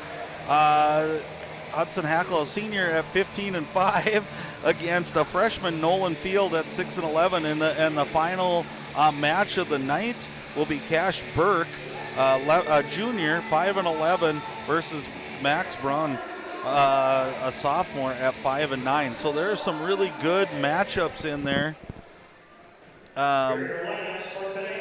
And I'm excited to get started. So we're going to see some starting lineups here. It's really exciting to see this. And again, I will let you kind of hear some of the starting lineups. We got Matt Rat buddies going out with. I remember my kids running out and how big of night that was. It sets up for a great night. I remember I was Kenny Mekadek's Matt Rat back in the day. Isn't that amazing how you can remember? And I was one of the lucky ones. My son Braylon ran out with his brother Leighton. And, you know, it's just one of those things that it kind of brings those emotions back as, man, you love every part of this sport once you get to understand it and you let yourself sink into what these kids are doing night in and night out. It's hard to beat the atmosphere here with the cool lights coming off the scoreboard. You can keep the arena dark, but yet the spotlight's on. The coaches talk about that all the time, where, you know, when the light's on, you got to perform. Exactly, and you're going to hear from these sponsors tonight. We'll highlight a couple as we go, when we can go. Again, we want to thank Nias Family Sales. The Nias Family Sales Service Center can service all makes and models. Schedule your vehicle today by calling 218-346-5976. Along with that, we'd like to thank Waterfront Recreational, Perham Health, who's sponsoring our blood tonight. And again, hopefully that's not used too many times, but again, it's almost inevitable when you've got two humans going in hand-to-hand combat here. Central Market, New Horizons Realty, Perham Chamber of Commerce, Lakes Area Co-op, Hanson's Plumbing and Heating, Joel Foltz Construction, River Edge Cabinetry, Interiors by Winkles, Ray's Sport and Marine, Lakes Ace Hardware, who brought us our starting lineups. EOT Insurance will bring us our post-game report. Grab a quote today by visiting EOTinsurance.com. KLN Family Brands. Apply today, build your tomorrow. United Community Bank bringing you the scoreboard. Reuter Family Dentistry bringing the pin for the win for both teams tonight. JNL Nutrition will have our wrestler of the match, and we have more that we will highlight as we get going tonight, Jesse. And this is some of the coolest parts right here happening, as you just have so much emotion. I can only imagine when you go under the spotlight. Yeah, I mean, even watching now, removed for 10-plus years, you still get the jitters of, you know, being down there, trying to get yourself mentally prepared. And, you know, we talked earlier about the different weight classes. You know, somebody on this team's wrestling in about 5 minutes. So the smaller guys at, 107 pounds, they're getting ready. They're going to be going here in a second. Where the, upper weight guys, heavyweights, 215-pounders, they got a little bit of weight. They don't want to ramp it up too early and wear themselves out. Yeah, it's an interesting sport that way, where you're not sending out 5-on-5 at the beginning. You got one guy coming out, and here we go. It's opening night at the Hive, even though it's a little late. We'll have coaches come out with the captains. Coaches and captains come out. They're going to do that coin flip that you talked about.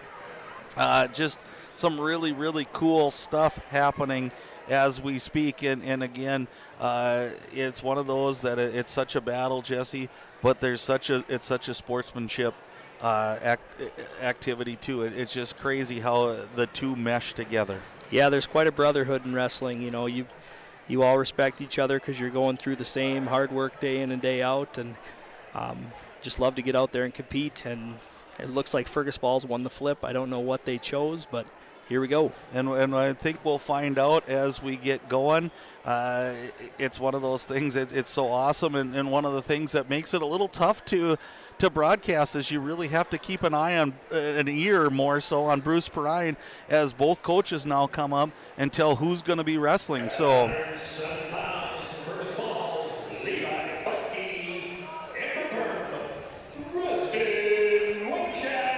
and we have, just as they prepare to start out for the Fergus Falls Otters, we have an 8th grader in Levi Budke. He is 4-13. Dresden Wegscheid for the Yellowjackets, a sophomore, making his way down to 107. Comes in with a record of 12-7, and I think people who follow Yellow Jacket wrestling have been waiting for Dresden to be a full 107 for a long time, and here's our first chance to see him, and he gets the early takedown. Absolutely, Dres has been around. You know, like you say, he's been trying to make that 107-pound weight class for a number of years now. Even when he was undersized, he still competed like crazy, and it's fun to see him come out and be aggressive. There's a nice pancake throw, kind of a Dres special there for the pin. And what a quick pin that was, and that's a Reuter Family Dentistry pin for the win. Your 106-pound match was brought to you by Waterfront Recreational, and we want to thank them for that. And it went pretty fast as Dresden Wegscheid with the pin. We're going to go to 113. The 113-pound match is brought to you commercial free by Central Market. So thank the folks at Central Markets for bringing this 114-pound match to you. Bo Bush, an 8th grader, 2-8 coming out against Jack Braun, an 8th grader as well, at 2-15. We've got a 6-0 lead for the Yellowjackets on our scoreboard. Both wrestlers come in kind of an arm tie here. Bo gets in on a single. Does a nice job, kind of what Fergus Falls did early, taking them right to their back. So we've got... Good job by Bo there, just continuing to wrestle on the edge, getting that takedown. Early takedowns for the Yellowjackets, always a good sign when you get your wrestlers out. You kind of take that control. Sit out here. Spin, looking for more than one, I think, here as he grabs onto the leg. This would be Jack Brunn. Bo doing a nice job of stretching him back out there, Jesse, trying to get the leverage back. For sure, and you know, sometimes as nice as a reversal is, getting your one escape and getting back to your feet, kind of resetting everything is a good thing too. We'll see if Brunn comes up to his feet again if he decides to just take the one next time. Right, you run that risk of holding onto that leg, and you kind of give up some of your own leverage sometimes and make it easier for your opponent. This case, Bo Bush now switches into a cradle. I think he's got it hooked up. He's just got to pull him back over his hip here. Again, sometimes this is strength. I'm not sure if Bo is a full 114-pounder. I know he wrestled some at 107 earlier in the year. Sometimes this is just the strength factor, and not so much strength, but just the weight. Just, having enough weight to pull this wrestler over the top. For sure. He kind of reset here, maybe trying to take him straight back. We'll see if he can get him over in the last 15 seconds. Again, nice match by both wrestlers here so far. 2-0 Bush in at 114. At the end of one, we got 5 seconds remaining.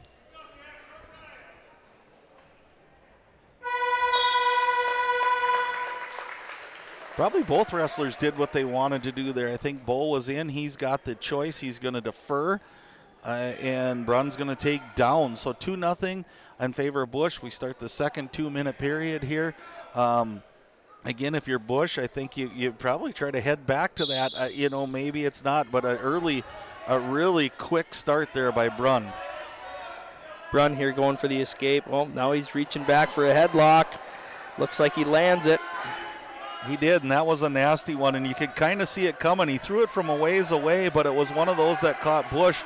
Now they're kind of in an awkward. He's just trying to almost get his chest back. We're seeing the back points here being called and held there, 3 by the official, so it'll be a 5-2 lead at minimum for Jack Brunn, and he's looking for a Reuter Family Dentistry pin for the win to tie this thing up at 6-6.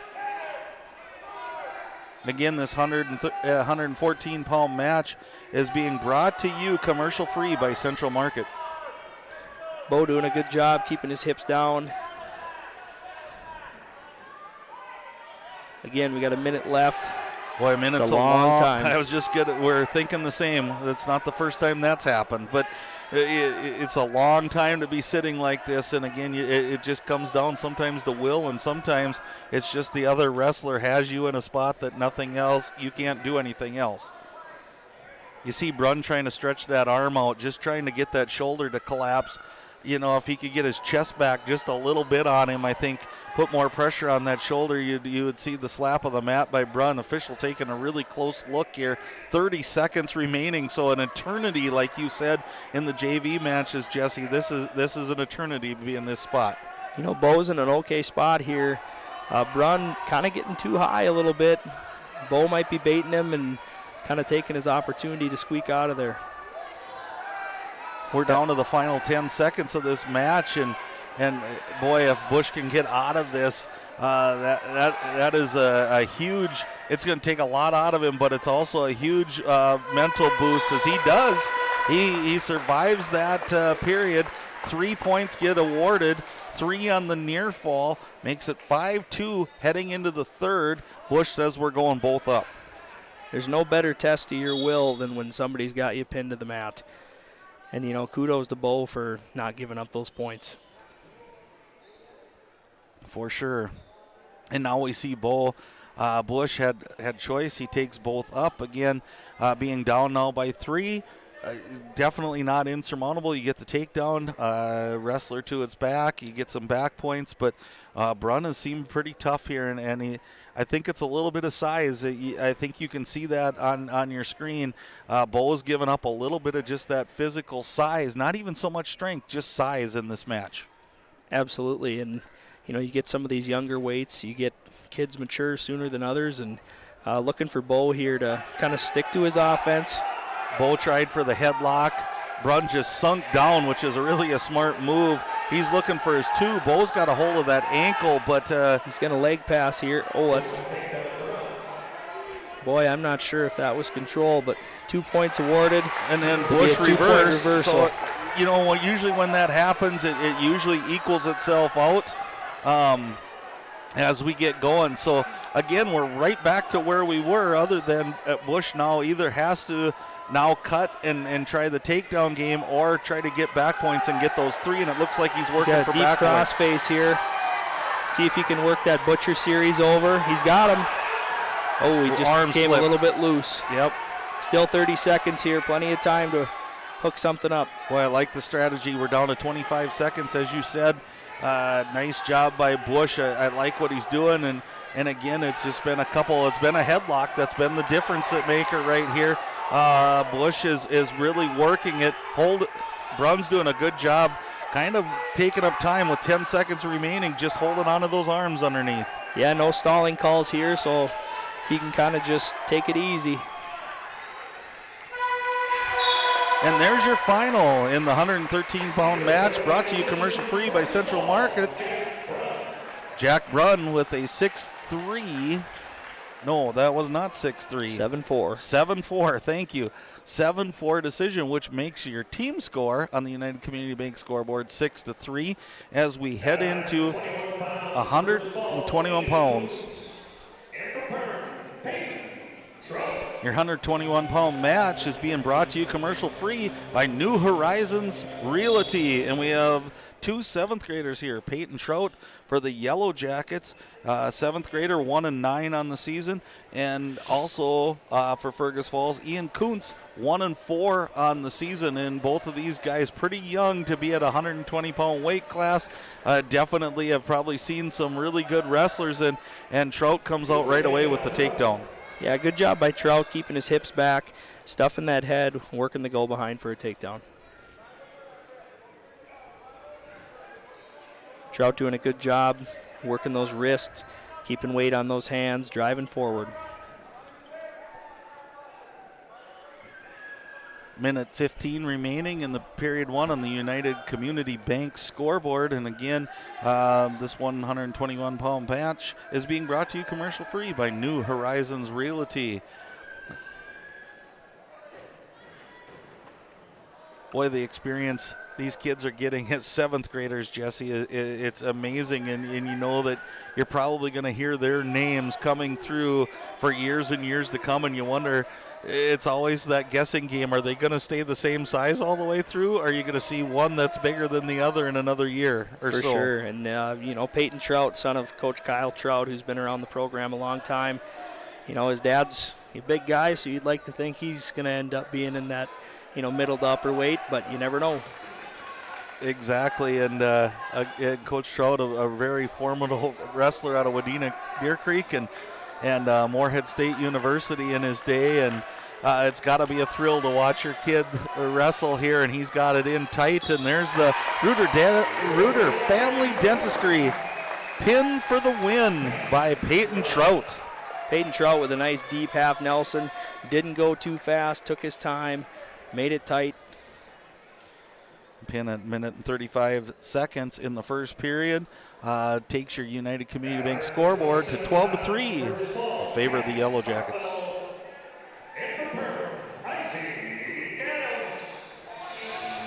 We're now at 127 pounds. This match is being brought to you commercial free by Perham Chamber of Commerce, and this is one we highlighted earlier, Jesse. Isaac Adams, a 9th grader, 7-8 on the season, but a returning state entrant against Cass Hartwell, 9-3 on the season, a junior. So the age, again, you start to think about those things. But I think this is one of our really quality matchups. For sure, and having the pleasure to coach Ike this fall, he's been ready for wrestling season since about October.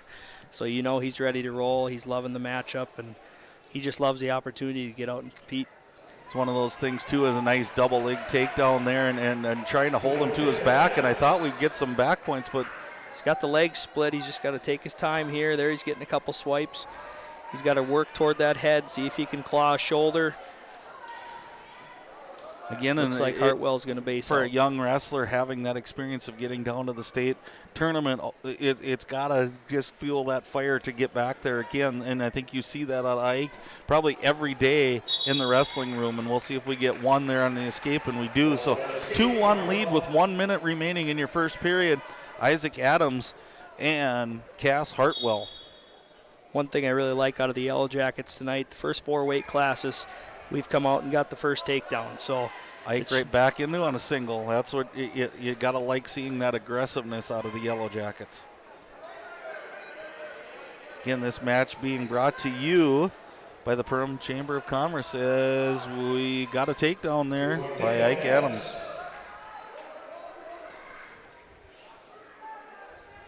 I'll be curious to see if Ike tries to stay on top or if he wants to go on his feet and try to build that lead a little bit. Well, and one of the things, time's going to probably play a factor here, but Ike seems very comfortable on his feet, 20 seconds to go, and you'd think he'd almost want to get back to that.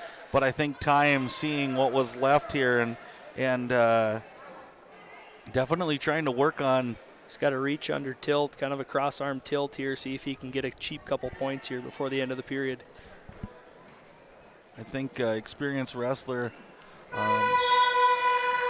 for the Otters in Cass Hartwell just kind of sprawled out there knowing that the time, and say, well, 4-1. It's Hartwell's decision, choice, and he takes both up. So, again, I think seeing that 4-1 lead, but I'm not so sure. Ike's had a couple nice shots here. We'll see if a change in plan by Hartwell. one thing you notice out of Ike, he never gets out of position. There he's in on a nice fireman's carry. Hartwell latches onto the leg like he should. See if Ike can sneak out the backside here. Just got to work that arm free a little bit. And he does. Adams up 6-1 on your United Community Bank scoreboard.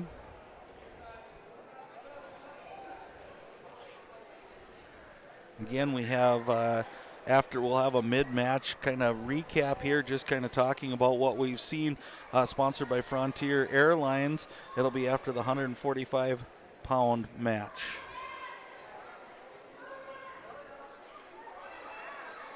One minute remaining here in the 127-pound match between Ike Adams and Cass Hartwell, and Ike's had kind of his way so far, but we've seen many a times where this can change in a hurry. For sure, you see Ike kind of going to something new. He threw one of his legs in, working up on top a little bit, had an opportunity with a power half, but Hartwell doing a good job working tough down there. You know, and you talk about coaching staffs and what they can bring. I know that Coach Trout is a really experienced leg rider, and you know that he's bringing that to the Perham wrestling room, and you know the same thing's happening for the Otters. They've got coaches that do specific things well and different kids, and let's see if we 20 seconds left here trying for the escape, but nice job by Adams just crossing up those legs again and taking him back to the mat. Every time you return a guy to the mat, it takes a little wind out of him. So good job by Ike to keep wrestling and just end the period on top. Threw in that arm bar with 4 seconds remaining. I don't think there's going to be time, but again, it's one of those that Ike's saying, okay, I've got that in my arsenal now that we can get that. So it should be Ike's choice here. He chooses down, leading 6-1. I look for Ike not to waste any time here. I know he wants to build that lead and get back to his feet.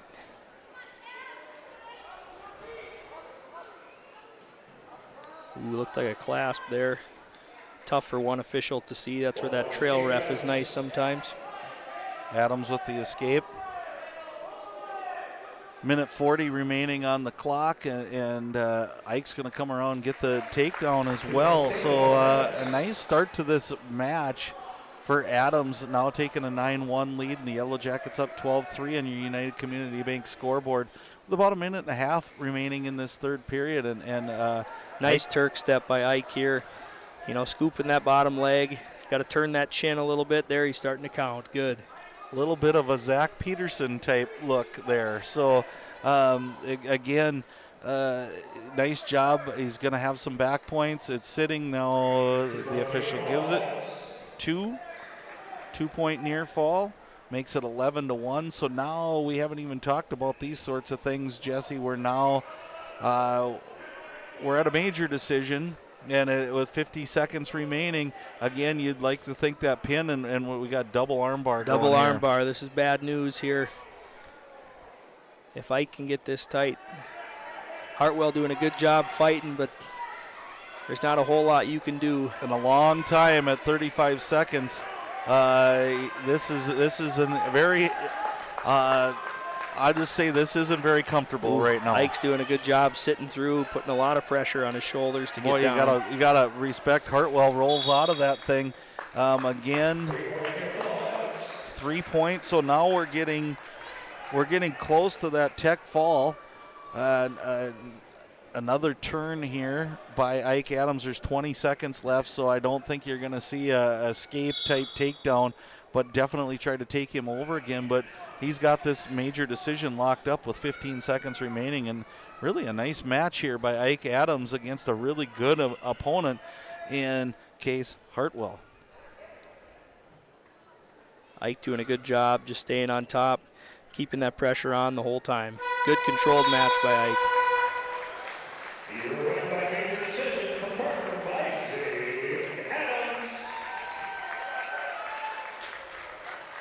Ike Adams with your major decision.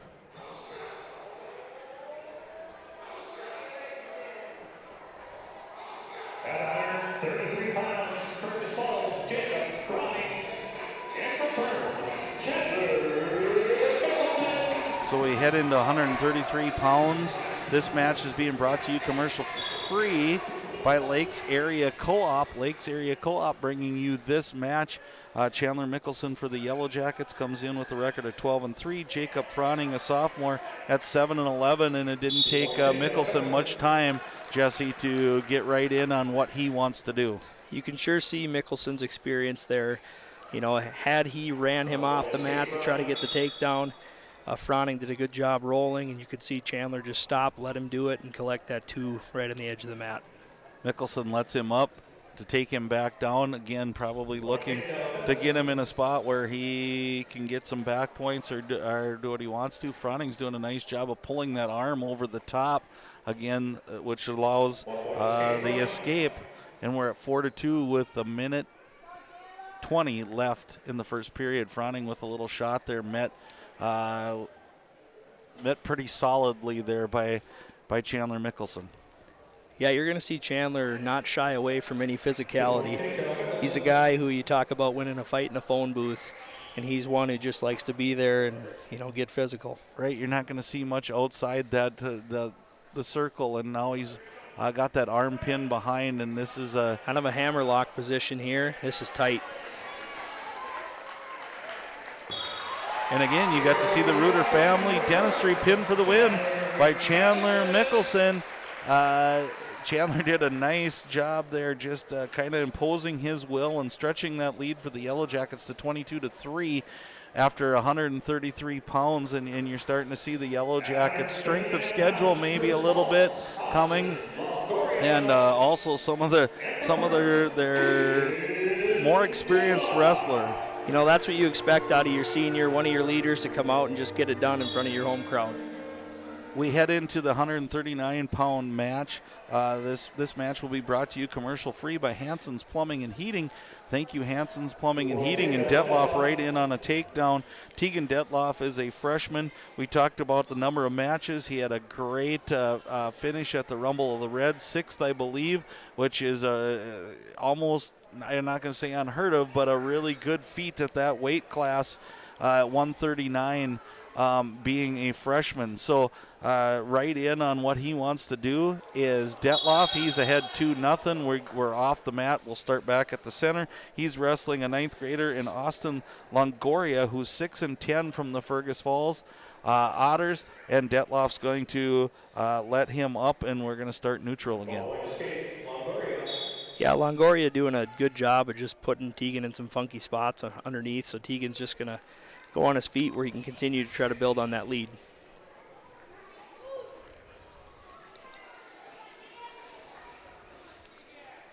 Again, after the next couple matches, we'll have the Frontier Airlines mid-match as there's another takedown. I think hasn't been awarded yet, and nice job there by Longoria just to kick his way out and then snaps right back in, tries to catch Detloff off guard. Detloff gets in really on a deep shot here, now coming out the backside.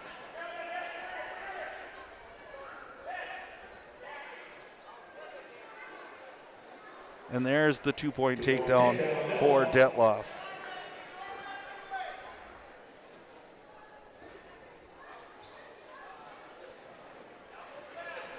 Tegan trying to scoop that far elbow up.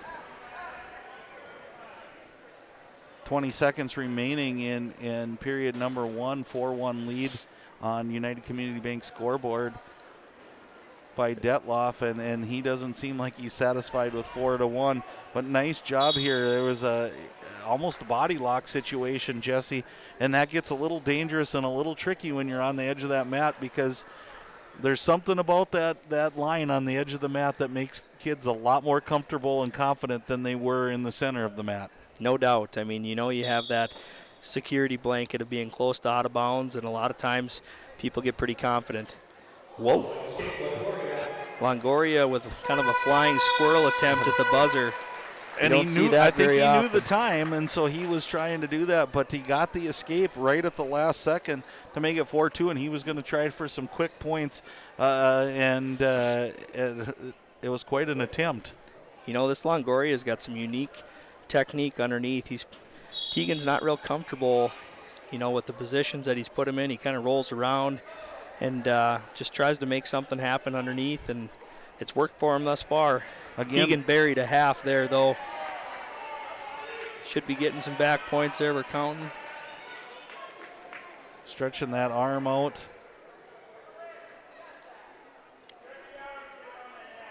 Very flexible, this Longoria is. Well, one of the things that I was going to talk about as Tegan cinches it up here is the length of all the way through JV through here of the Fergus Falls Wrestlers. And there's the pin. Reuter Family Dentistry pin for the win for Tegan Detloff.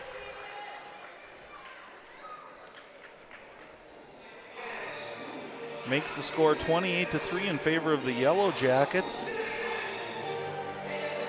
Heading into the 145-pound match, and this was one, if it comes to fruition, we thought was going to be one that would be a good one.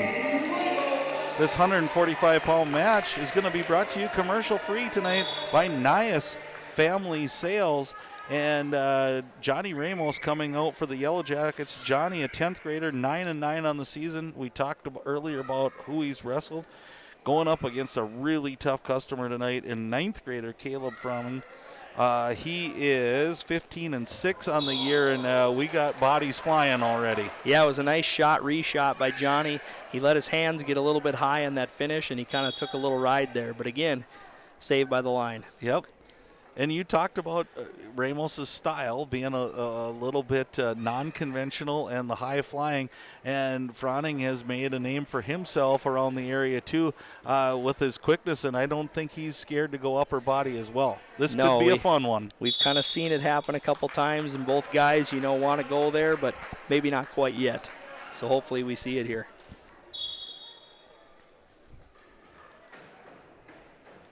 It's kind of like watching a firecracker, Jesse. You know that the fuse is lit. You just don't know when it's going to go off, and that's kind of how I feel right now.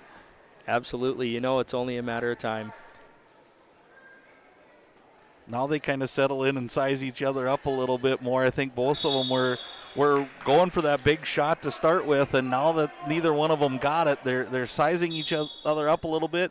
57 seconds remaining on your United Community Bank score clock. And I'm just sitting here smiling, just waiting to see what's going to happen. Anticipation. Again, we want to thank Dakota Fins and Feathers for sponsoring our JV matches. Great clips for some overtime. We had a little overtime action in the JV they sponsored. We haven't had any yet at this point.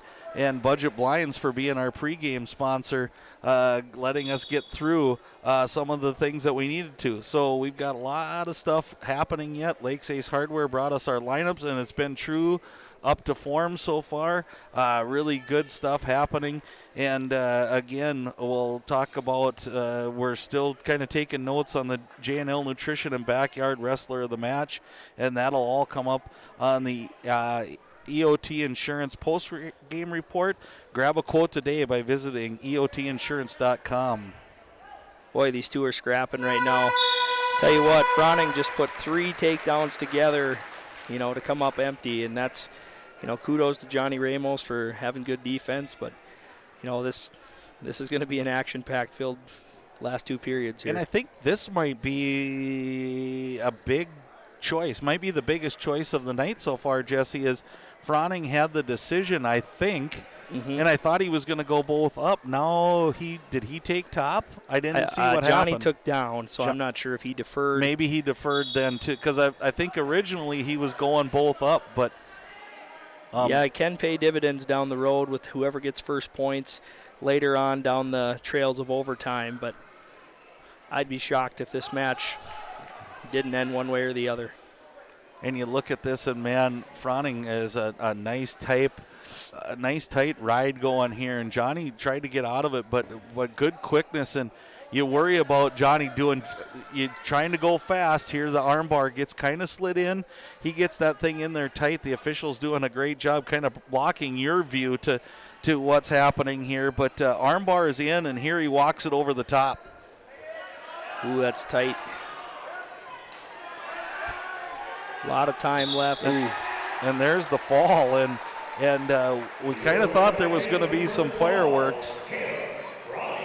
38-second fall there for Fronning brings our United Community Bank scoreboard to 28-9 in favor of the Yellowjackets. And Frontier Airlines mid-match report. We'll try to get this all in here really quickly.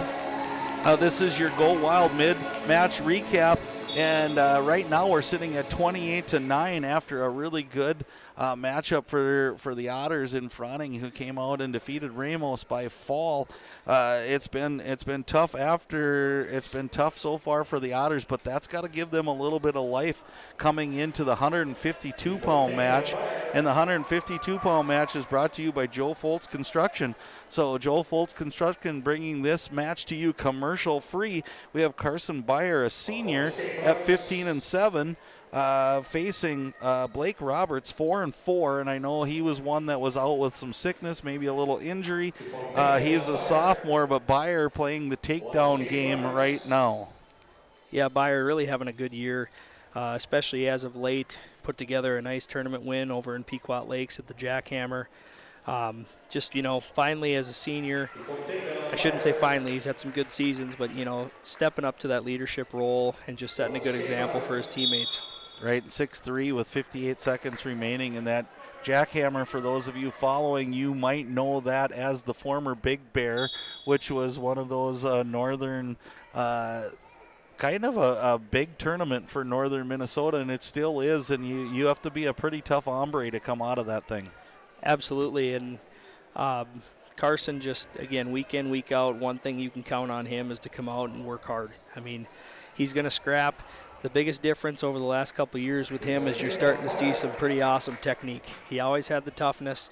He always had the right attitude, and now the technique is following. So right, in your Blake Roberts, you got to think it's probably getting some wind here with not having as many matches and going. And one of the things as you look at the Otters, Jesse, is their youth. We haven't called anybody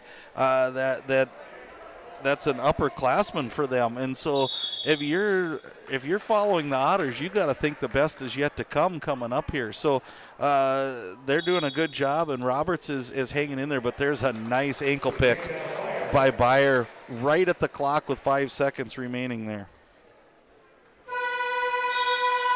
Points at the end of the period comes in huge. Takes a 10-4 lead heading into the second. We'll see Byer is going down. Roberts takes top. Again for the Yellowjackets, it's just this atmosphere is so fun when you have this dual type atmosphere where the lights are down, you're under the spotlight.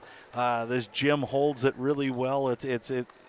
People are surrounded around here, and it's just a fun night of wrestling and what this should be all about. Fronning tried a little standing cradle there, a little bit nervousness for me, but not for Byer as he gets the escape.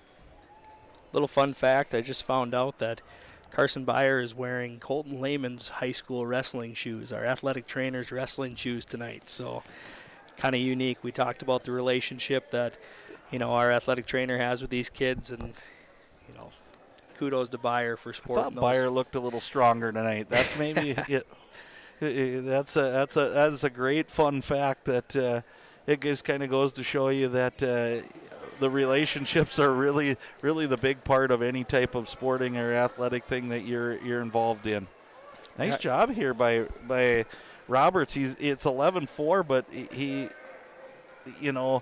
he's kind of stalemated this now as Byer gets another takedown. I thought he had a pretty good start to the second period there. Now 45 seconds remaining. Byer working on top. Back to that Frontier Airlines. We started out with Dresden Wegscheid at 107. He got a fall over Levi Budke. Bo Bush then lost to Jack Braun to make it 6-3. Peyton Trout comes back for the Yellowjackets over Ankutz with a pin, making it 12-3. Isaac Adams then wins 14-1 over Cass Hartwell in a really nice match for Isaac Adams, making it 16-3. Chandler Mickelson then comes through with a pin, making it 22-9 over Jacob Froning. Tegan Detloff also with a pin over Austin Longoria, makes it 28-3. And then the match just before this one was Caleb Froning with a pin over Johnny Ramos in a really wild match for a period and a half there, making the score 28-9 on your United Community Bank scoreboard. And that was Frontier Airlines mid-match recovery, Visit flyfrontier.com today and learn about the Go Wild Pass and lock in one-way flights in and out of both Fargo and Minneapolis for as low as $15. Byer going back to that, looked like an opposite leg knee pick there. Doing a good job throwing that underhook by for another takedown. You know, I wonder now, it's one of those spots where you got to think that he hasn't really been turning him. You wonder if they're going to go takedown game here as we get another escape. And try to get to that tech fall type situation. It's 10. It's going to be a lot of work to do that because when you're only gaining 1 point each time, you got 5 more times that you have to have a takedown. So let's see what happens. Byer kind of in a fireman's there, worked his way to a high crotch, fought off the neck wrench for another takedown. Nice follow there by Byer as you watch him go there. He kind of smelt the blood in the water there, and he just attacked after Blake Roberts went to the mat.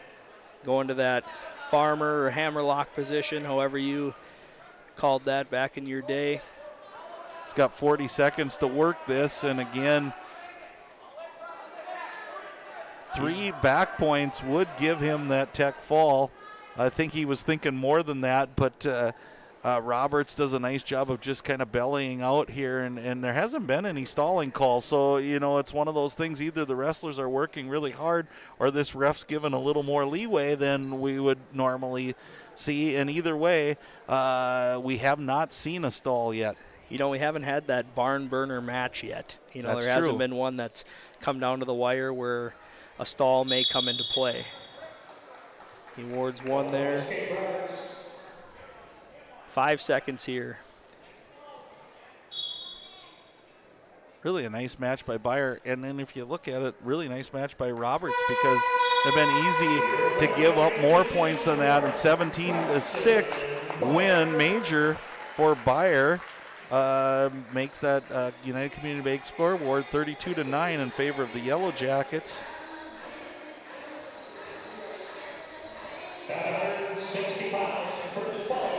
Again, one of your seniors coming out in front of their home crowd, putting on a show, scoring points, just doing what they're expected to do. 160-pound match being brought to you tonight by Nias Family Sales. Commercial free tonight from Nias Family Sales. And we have a senior for the Fergus Falls Otters, Antonio Parker, against a freshman, Carson Zeise. Parker is 5-2 on the season. Zeise's 10-10, so this could be another one of matchups. Zeise with the takedown.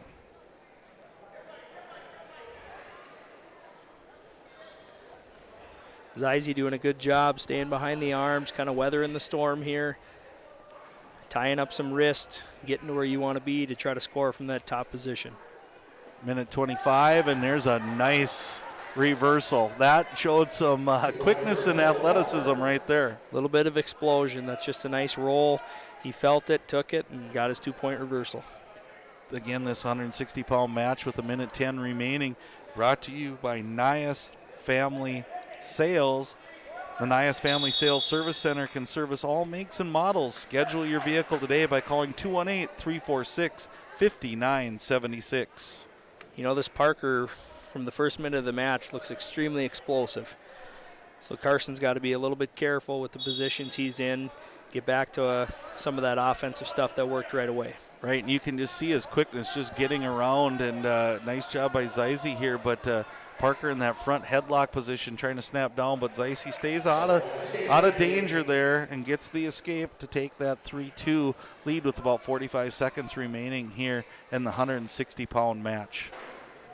Sometimes, especially out of a young wrestler, it's easy to try to match that intensity and match that, high-flying, style of wrestling. But Carson, if he stays true to what he's doing here, it's going to benefit him.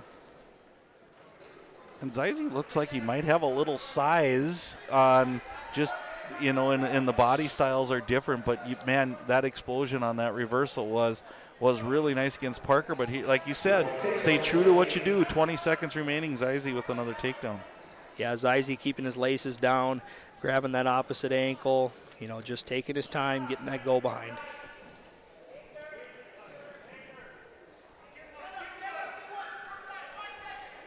Be big for Zize to hang on here at the last couple seconds.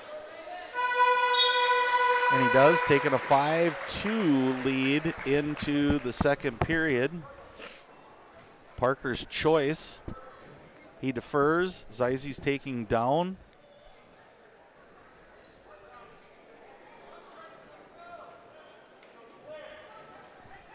Again, United Community Bank scoreboard 32-9 in favor of the Jackets. 7-2 lead, and there's some power there. Love to see Zize shooting up off the bottom. It's awesome, especially out of a young guy, to just keep relentlessly trying to get off the bottom.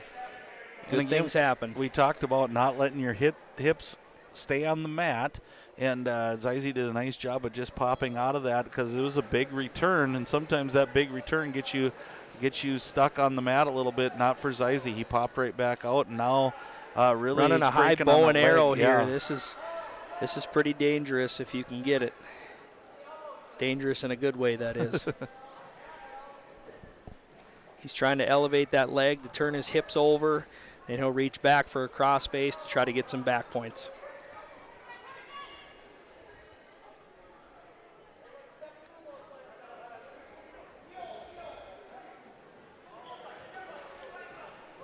Again, nice job really getting out of that by Parker, and now just kind of in that sit. You saw the explosion the first time. You got to be careful if you're Zize. Keep that pressure on his shoulder blades so he's not able to do that. And then Zize's doing a nice job. Has that arm right now. Take his time. He's got to just take his time and settle in here. Prevent any explosive rolls like that. Perfect. 38 seconds, and you just see the sheer power of Parker. I mean, nobody pops off their back in an arm bar like that. You don't see that real often. But Zize staying with it, working his hips over, making sure he's in a good position. Is that ref holding back points? Or he's counting again. He's counting again. 3, 4. 7-2 Zize. Should be 3. Holding 3 here. Ooh, 10 seconds remaining. That's He's got it tight. And there's the fall with 8 seconds remaining. On your United Community Bank scoreboard, there's a fall for Carson Zize. You got to give Carson credit there. Being a young wrestler, a lot of times you get excited to get that pin.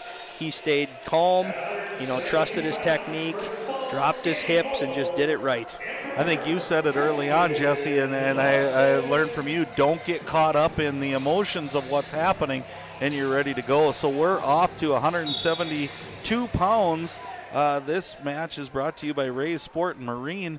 172 pounds. Features tonight Tristan Larson, a 10th grader, 6-13 on the year, versus Kenny Vogel, I think they said.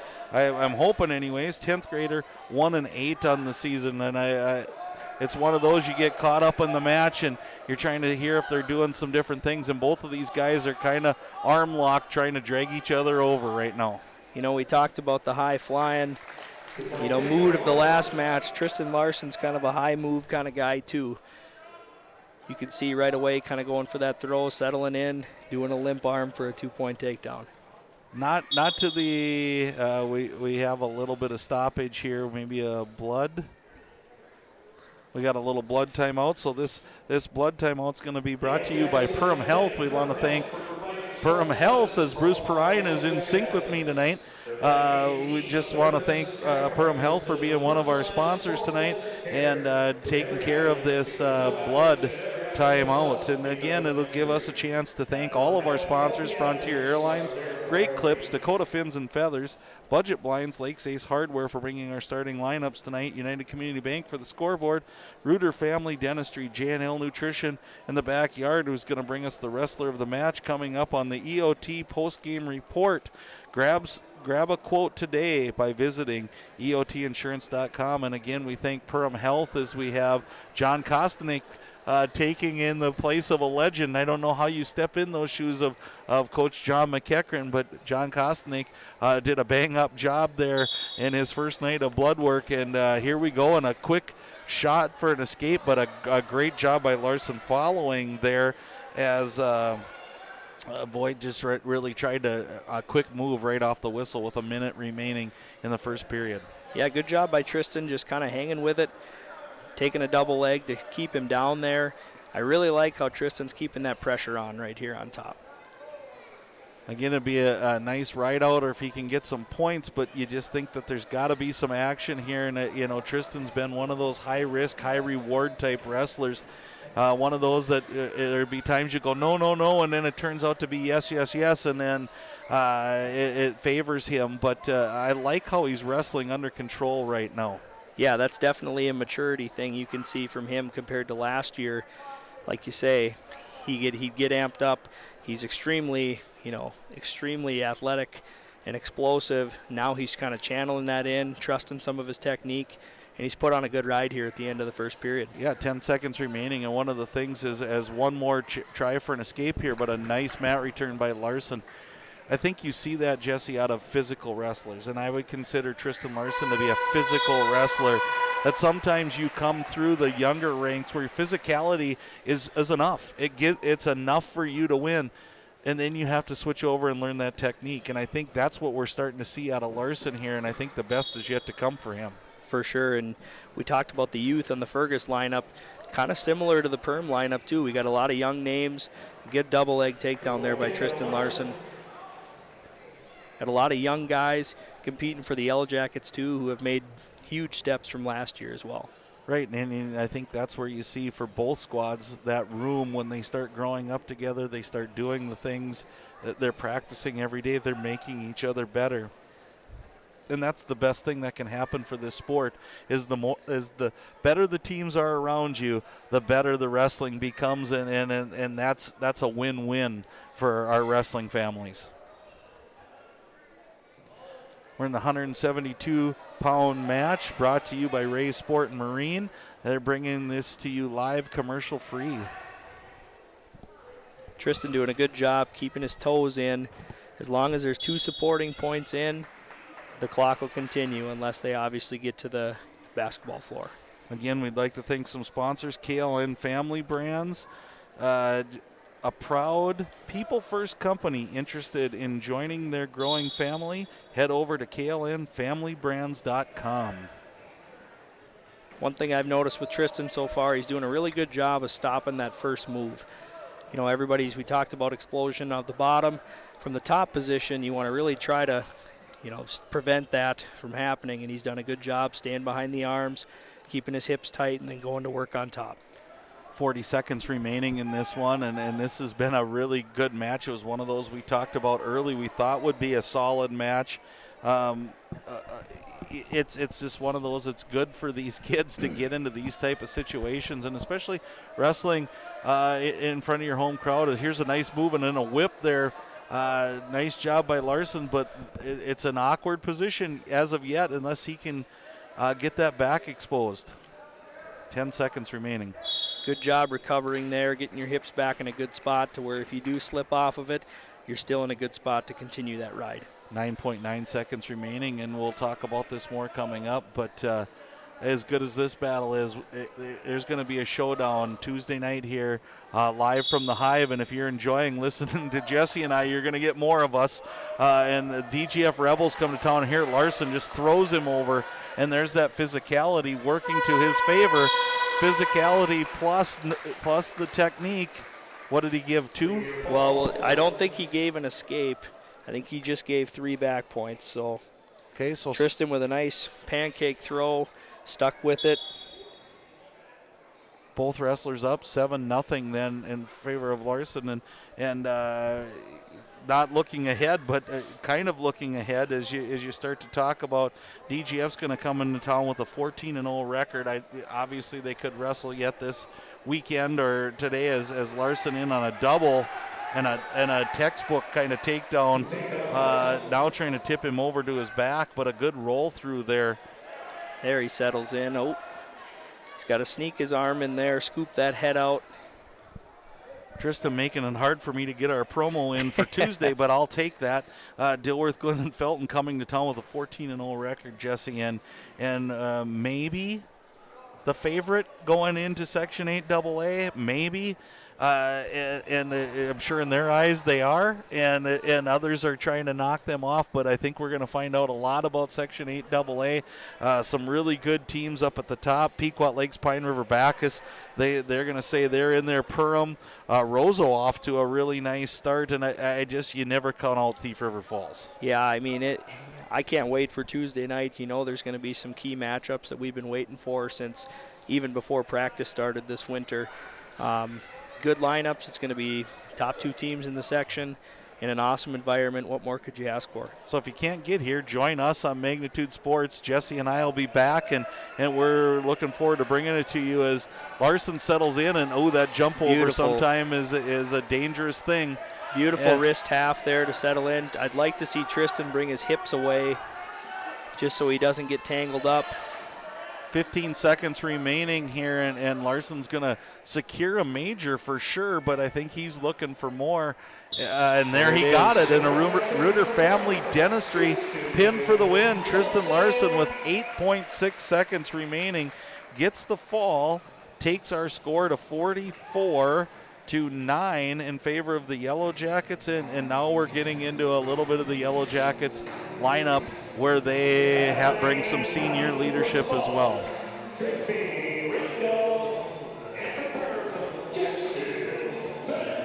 This 189-pound match is being brought to you by Rivers Edge Cabinetry tonight. Rivers Edge Cabinetry bringing your 189-pound matchup between Trigby Ringdahl, a 9th grader. Ringdahl, another name that is wrestling Fergus Falls name. He is 2-5 on the season against the senior Jackson Vetch. Coach Vetch's son, 10-10 on the season. Jackson coming down from wrestling 285 last year and kind of getting his feet in of what the difference is between wrestling 189 and 285. Yeah, we talk about the unique aspect of getting bigger in wrestling. Jackson's kind of done the opposite. He was up in heavyweight last year, wrestled a lot at 220, and now found his home at 189. Tell you what, this is a big 9th grader for Fergus, I'll tell you that. He is, and you just look at how he's built, and it's one of those things that you know that whatever happens tonight, the best of his, and you're gaining experience here, and you're going to get better just by wrestling these matches as Jackson rolls him up in a kind of an inside cradle there. But again, the strength of this Rigby just kind of took it apart, and here it goes again. He stacked him up.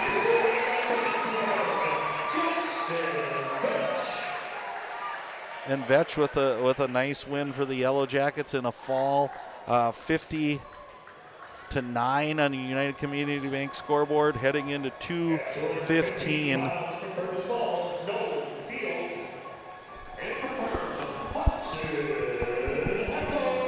This 215-pound match is brought to you commercial-free by KLN Family Brands. Learn how you can get a slice of over $5 million in profit sharing only at KLN Family Brands. A job with room to grow. Apply today. Build your tomorrow at KLN Family Brands. We have Hudson Hackle, 15-5, a senior. Hudson is a multi-time state entrant for the Yellowjackets. Again, waiting for his senior year and his chance to kind of be this leader on as well. Going against another 9th grader in Nolan Field, and this size in here, we're going body lock, Jesse. Yeah, you can't expect. You can't. This is exciting. Couldn't get my words out there, but nice finish by Hudson Hackle. Kind of in an awkward spot, got his near fall. You just don't know which way they're going to fall when they're both locked up like that. Yeah, and it's easy to lose your words when that suspense grabs a hold of you. So 2-point takedown, 3 near fall points for Hackle. Early 5-point lead with a minute remaining in the first period. But Holy moly, Jesse, some of the size of these young men from Fergus Falls is got to have Coach Schlepp thinking this is going to be something good in the years to come. Yeah, for sure. I mean, this field is a full 215. It looks like. I know Hudson isn't he's kind of in that 210 range, but I mean, this is one big ninth grader. It was a good job by Hudson too, stopping that first move. Just kind of going to work on top. You don't see him resting on his knees. He's pushing forward, constantly making that bottom man carry his weight. Definitely something I think you can see that Coach Vetch and his staff are going to do for the Yellowjackets. They must be working on that in the room, and it's been very successful tonight. Yeah, it's definitely been noticeable when they get on top, they're going to work. You can see Hudson has a nice arm bar, kind of a shallow arm bar, working his way over very carefully, slowly, making sure he doesn't go too fast, waiting for that reaction, settled in. Ref's got a 5 count there, holding 3 points. 5 seconds remaining, so very least a 10-0 lead heading into the second.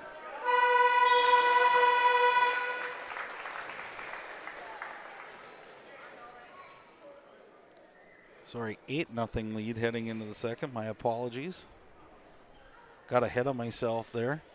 Hudson Hackle has the choice. He defers. Field says both up, and I think we might see some more thrown or be thrown here.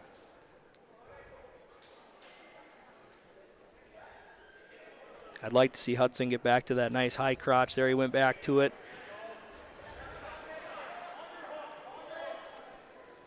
Sometimes the way to defeat that upper body is to get to a leg. There you can see kind of that strength. Hudson being a senior, spent a lot of time in the weight room. Those hips just came crashing down. Working his way to an inside cradle.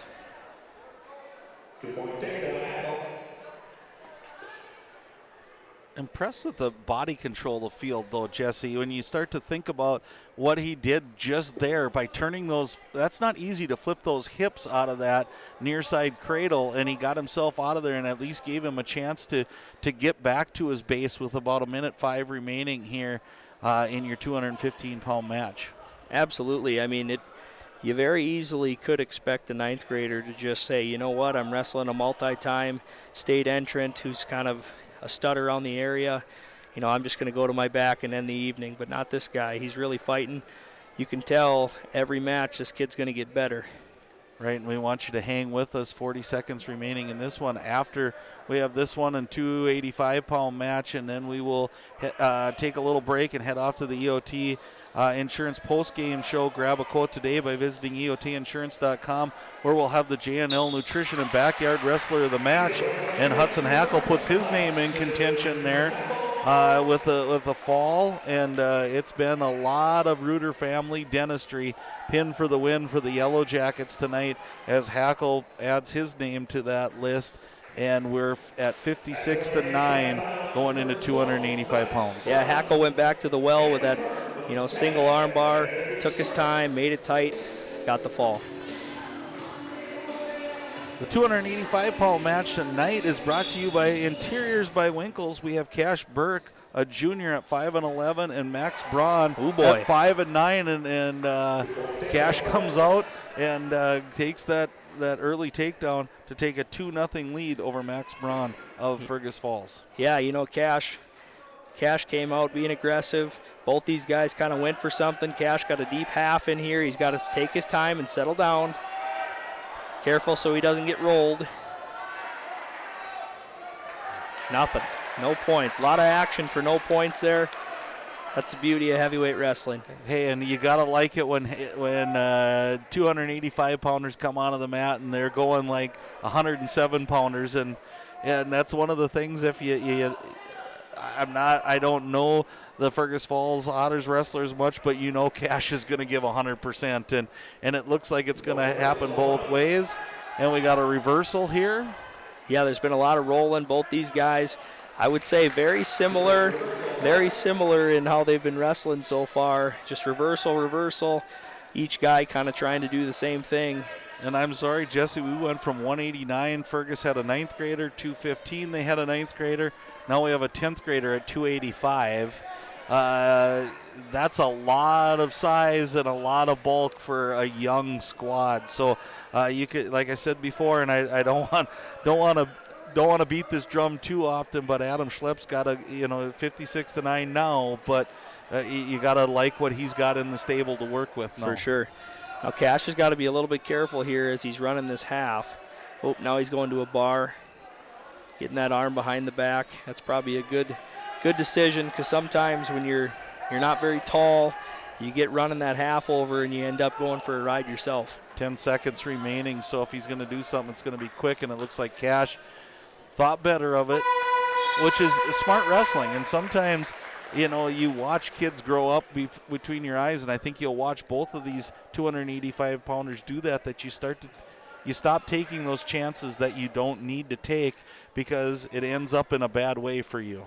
For sure. And how many times tonight have we talked about, if that would have been this wrestler last year, they may not have made that choice. Exactly. So it's fun to see that growth, and just you give kudos to the coaching staff for, making those guys trust what they're doing.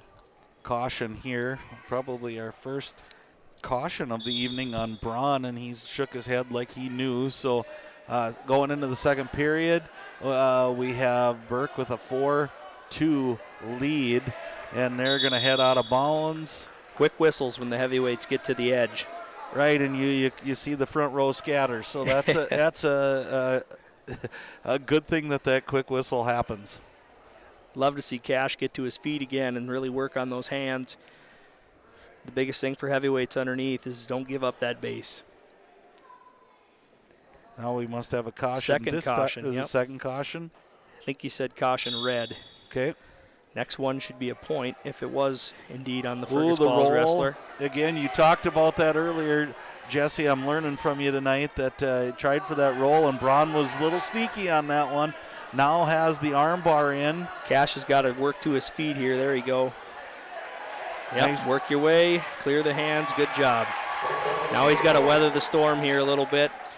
Both these guys are getting a little excited.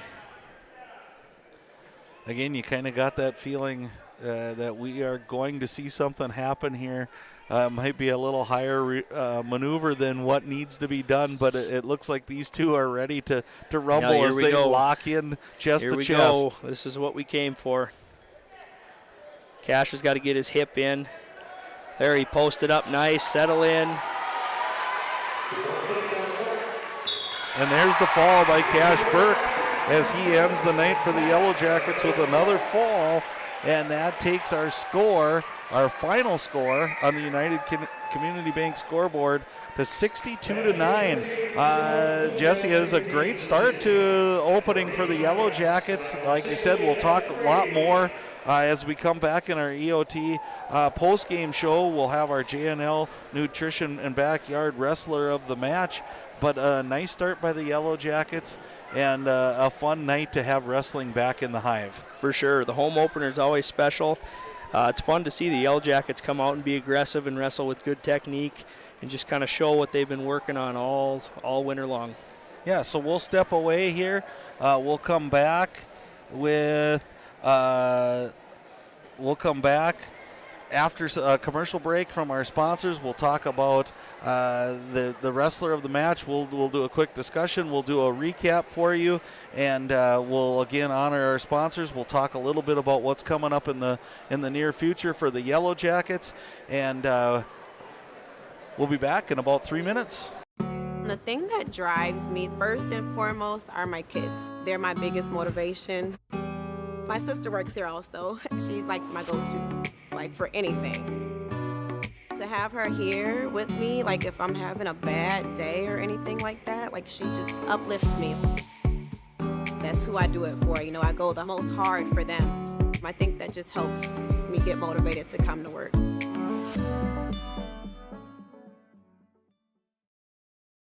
Ray's Sport and Marine in Perham has you covered for all your recreational needs. Ray's carries a large inventory of Lund boats, Bennington pontoons, plus Viaggio pontoons. They also carry the Yamaha line of ATVs and UTVs, as well as the full line of Honda Power Sports. Stop in and check out all of what Ray's Sport and Marine has to offer. Good luck to all Perham athletes, and go Yellowjackets!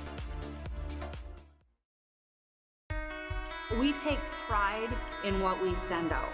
When you open a bag of licorice, you want that licorice to look good, you want that licorice to taste good.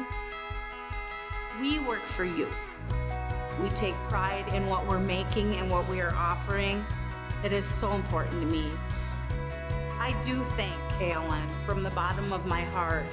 They believe you and your family is important.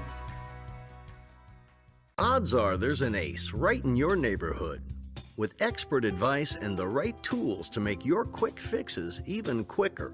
Around the block, what you need in stock. With people who know their stuff.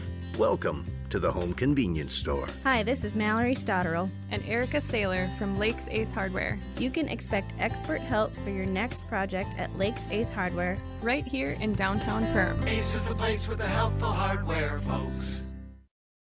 Reuter Family Dentistry, with locations in Perham and Wadena, welcomes new patients. Come meet the friendly and professional team and experience for yourself what it is patients love about Reuter Family Dentistry. It's just nice to be in a small hometown knowing that you have a local dentist that cares about you, knows you, and wants to do what's best for you and your family.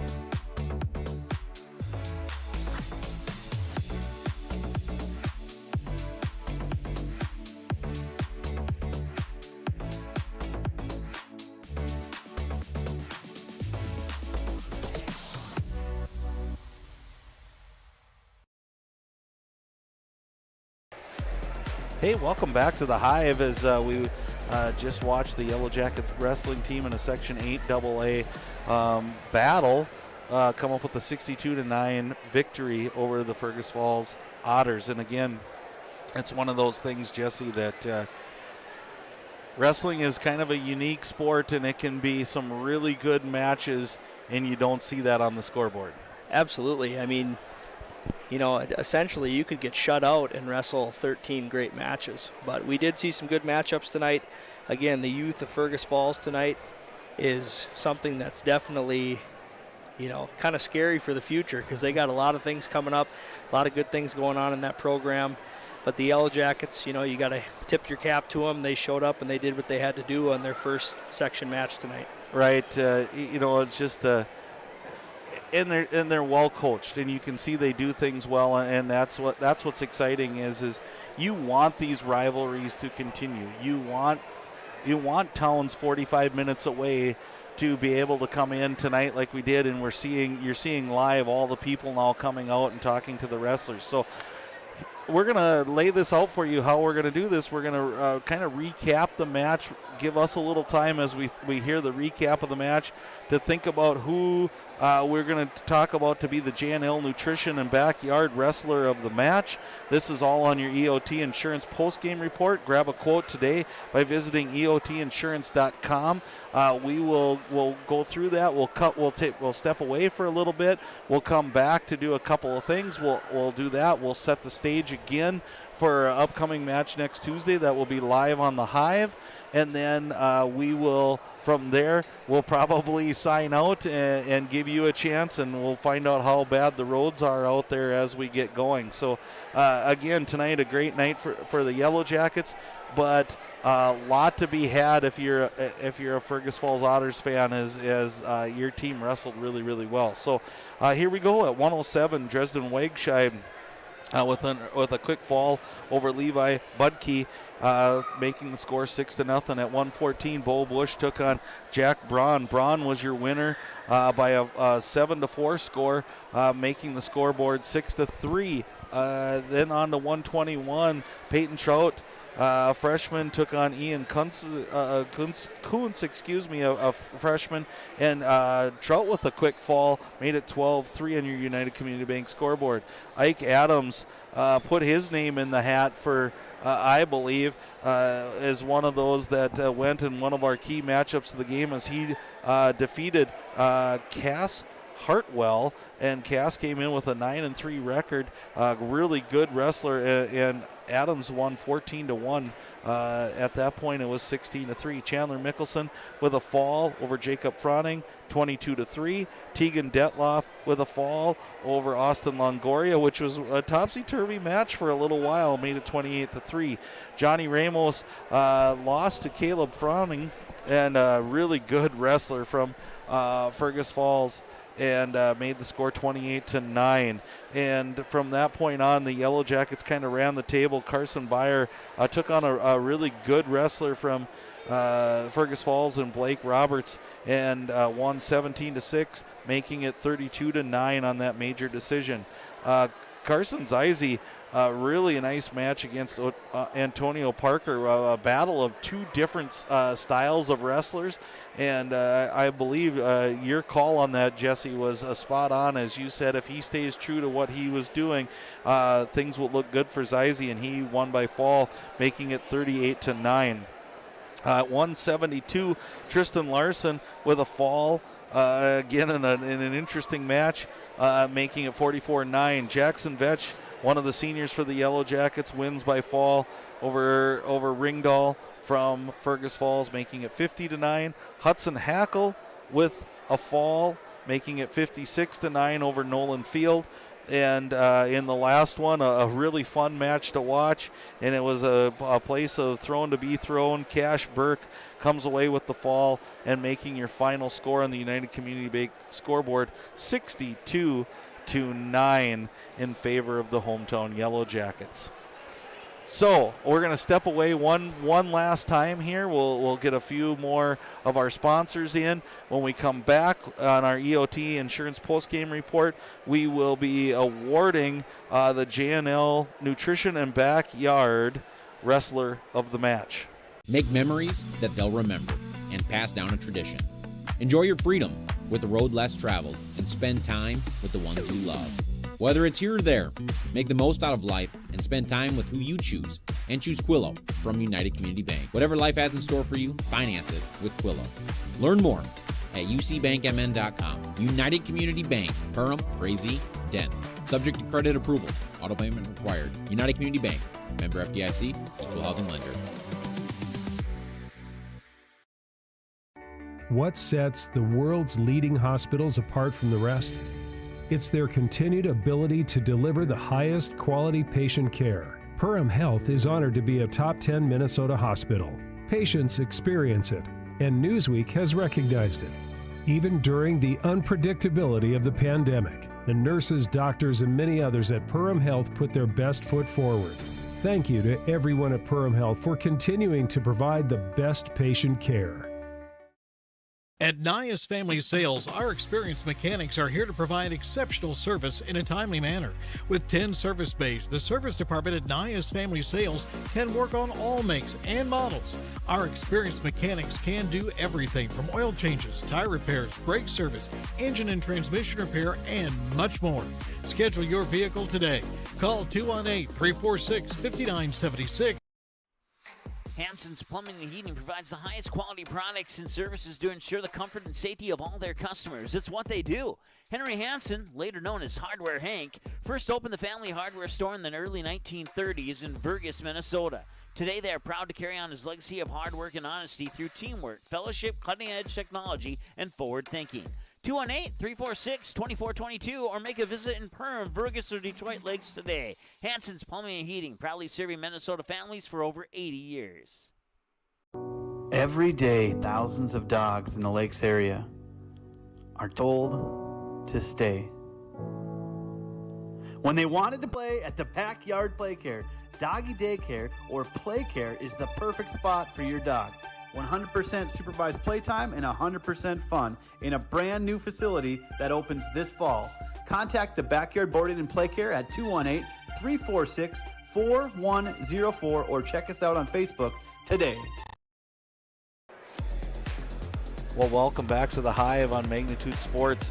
We're about halfway through, or a little better, on your EOT Insurance post-game report. We're going to, after a little discussion there at our last break, we did some talking, and there were a good handful of wrestlers. When you have a night that's 62-9, it's hard to choose one wrestler to become the wrestler of the match, and we think J&L Nutrition and Backyard. I'm going to turn this one over to you since it's your first night on the air, Jesse. I'll let you award our wrestler of the match. Yeah, like you said, I mean, there's a lot to pick from.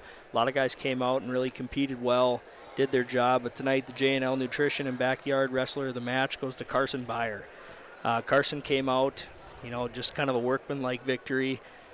Got a lot of takedowns, stayed after it, and really stayed in control the whole match. And kudos to Carson for, coming out in front of your home crowd and doing what you're supposed to do. Right, and Carson's been that kind of steady Eddie, I think, for the Yellowjackets. And I think when you build a great program, you got to have a stopper at every step of the way. About 3 matches in, you have to have somebody who's ready to stop if a run begins, because that's when you lose matches, is when it gets out of control. And I think Carson's one of those guys they look to say, if we get to here, he's going to bring it back for us. And that takes a lot of that leadership. So congratulations to Carson Beyer on our opening night on Magnitude Sports for Wrestling with the J&L Nutrition and Backyard Wrestler of the Match.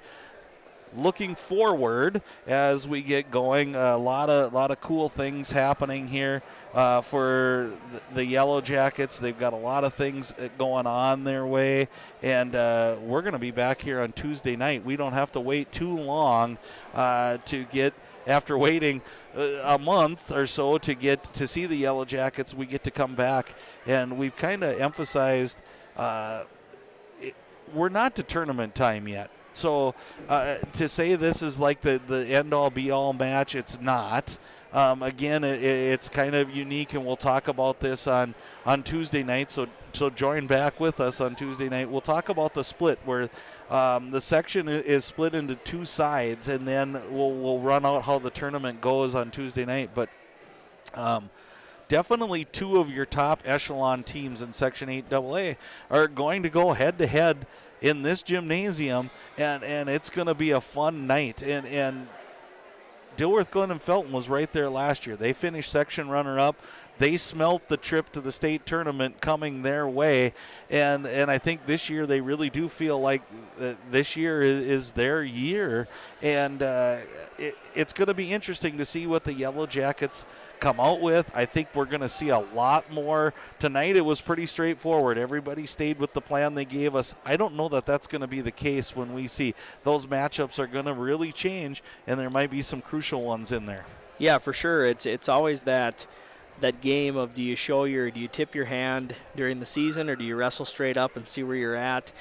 Seeding always shakes out the way it shakes out, and besides these 2 teams, there are some very quality teams in 8AA that we're going to have to wrestle this year. So as much as we circle this match on the calendar and and hype it up, it is important, but we got to continue to wrestle well the whole way through. And the game within the game, so to speak, when you talk about wrestling, is going to be those individual matchups. It might not mean so much on the scoreboard what the ending is, because you're probably going to face each other again at some point when this Section 8AA tournament comes along.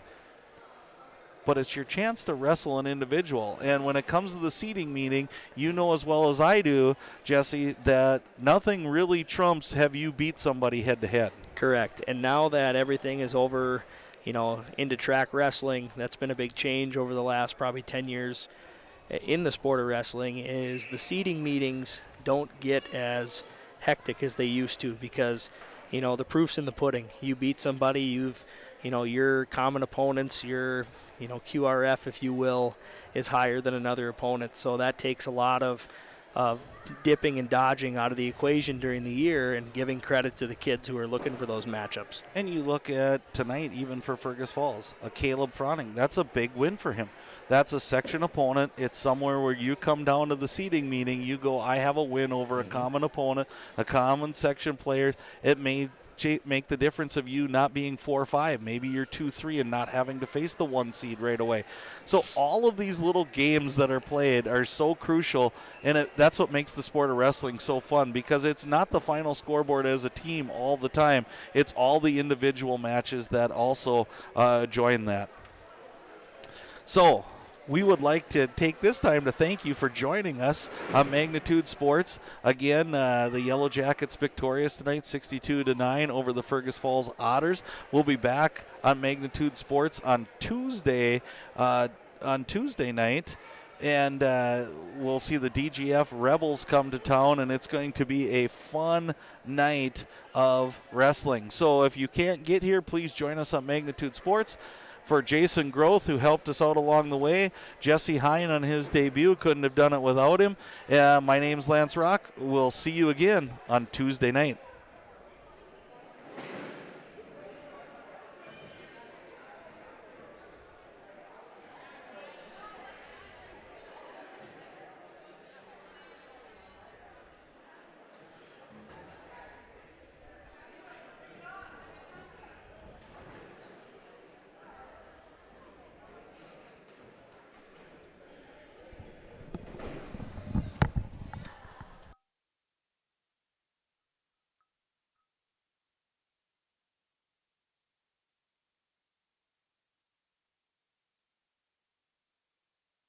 Preceding broadcast was an exclusive presentation of the Magnitude Sports Network. Subscribe, click the bell, and visit magnitudesn.com for a schedule of our upcoming broadcasts.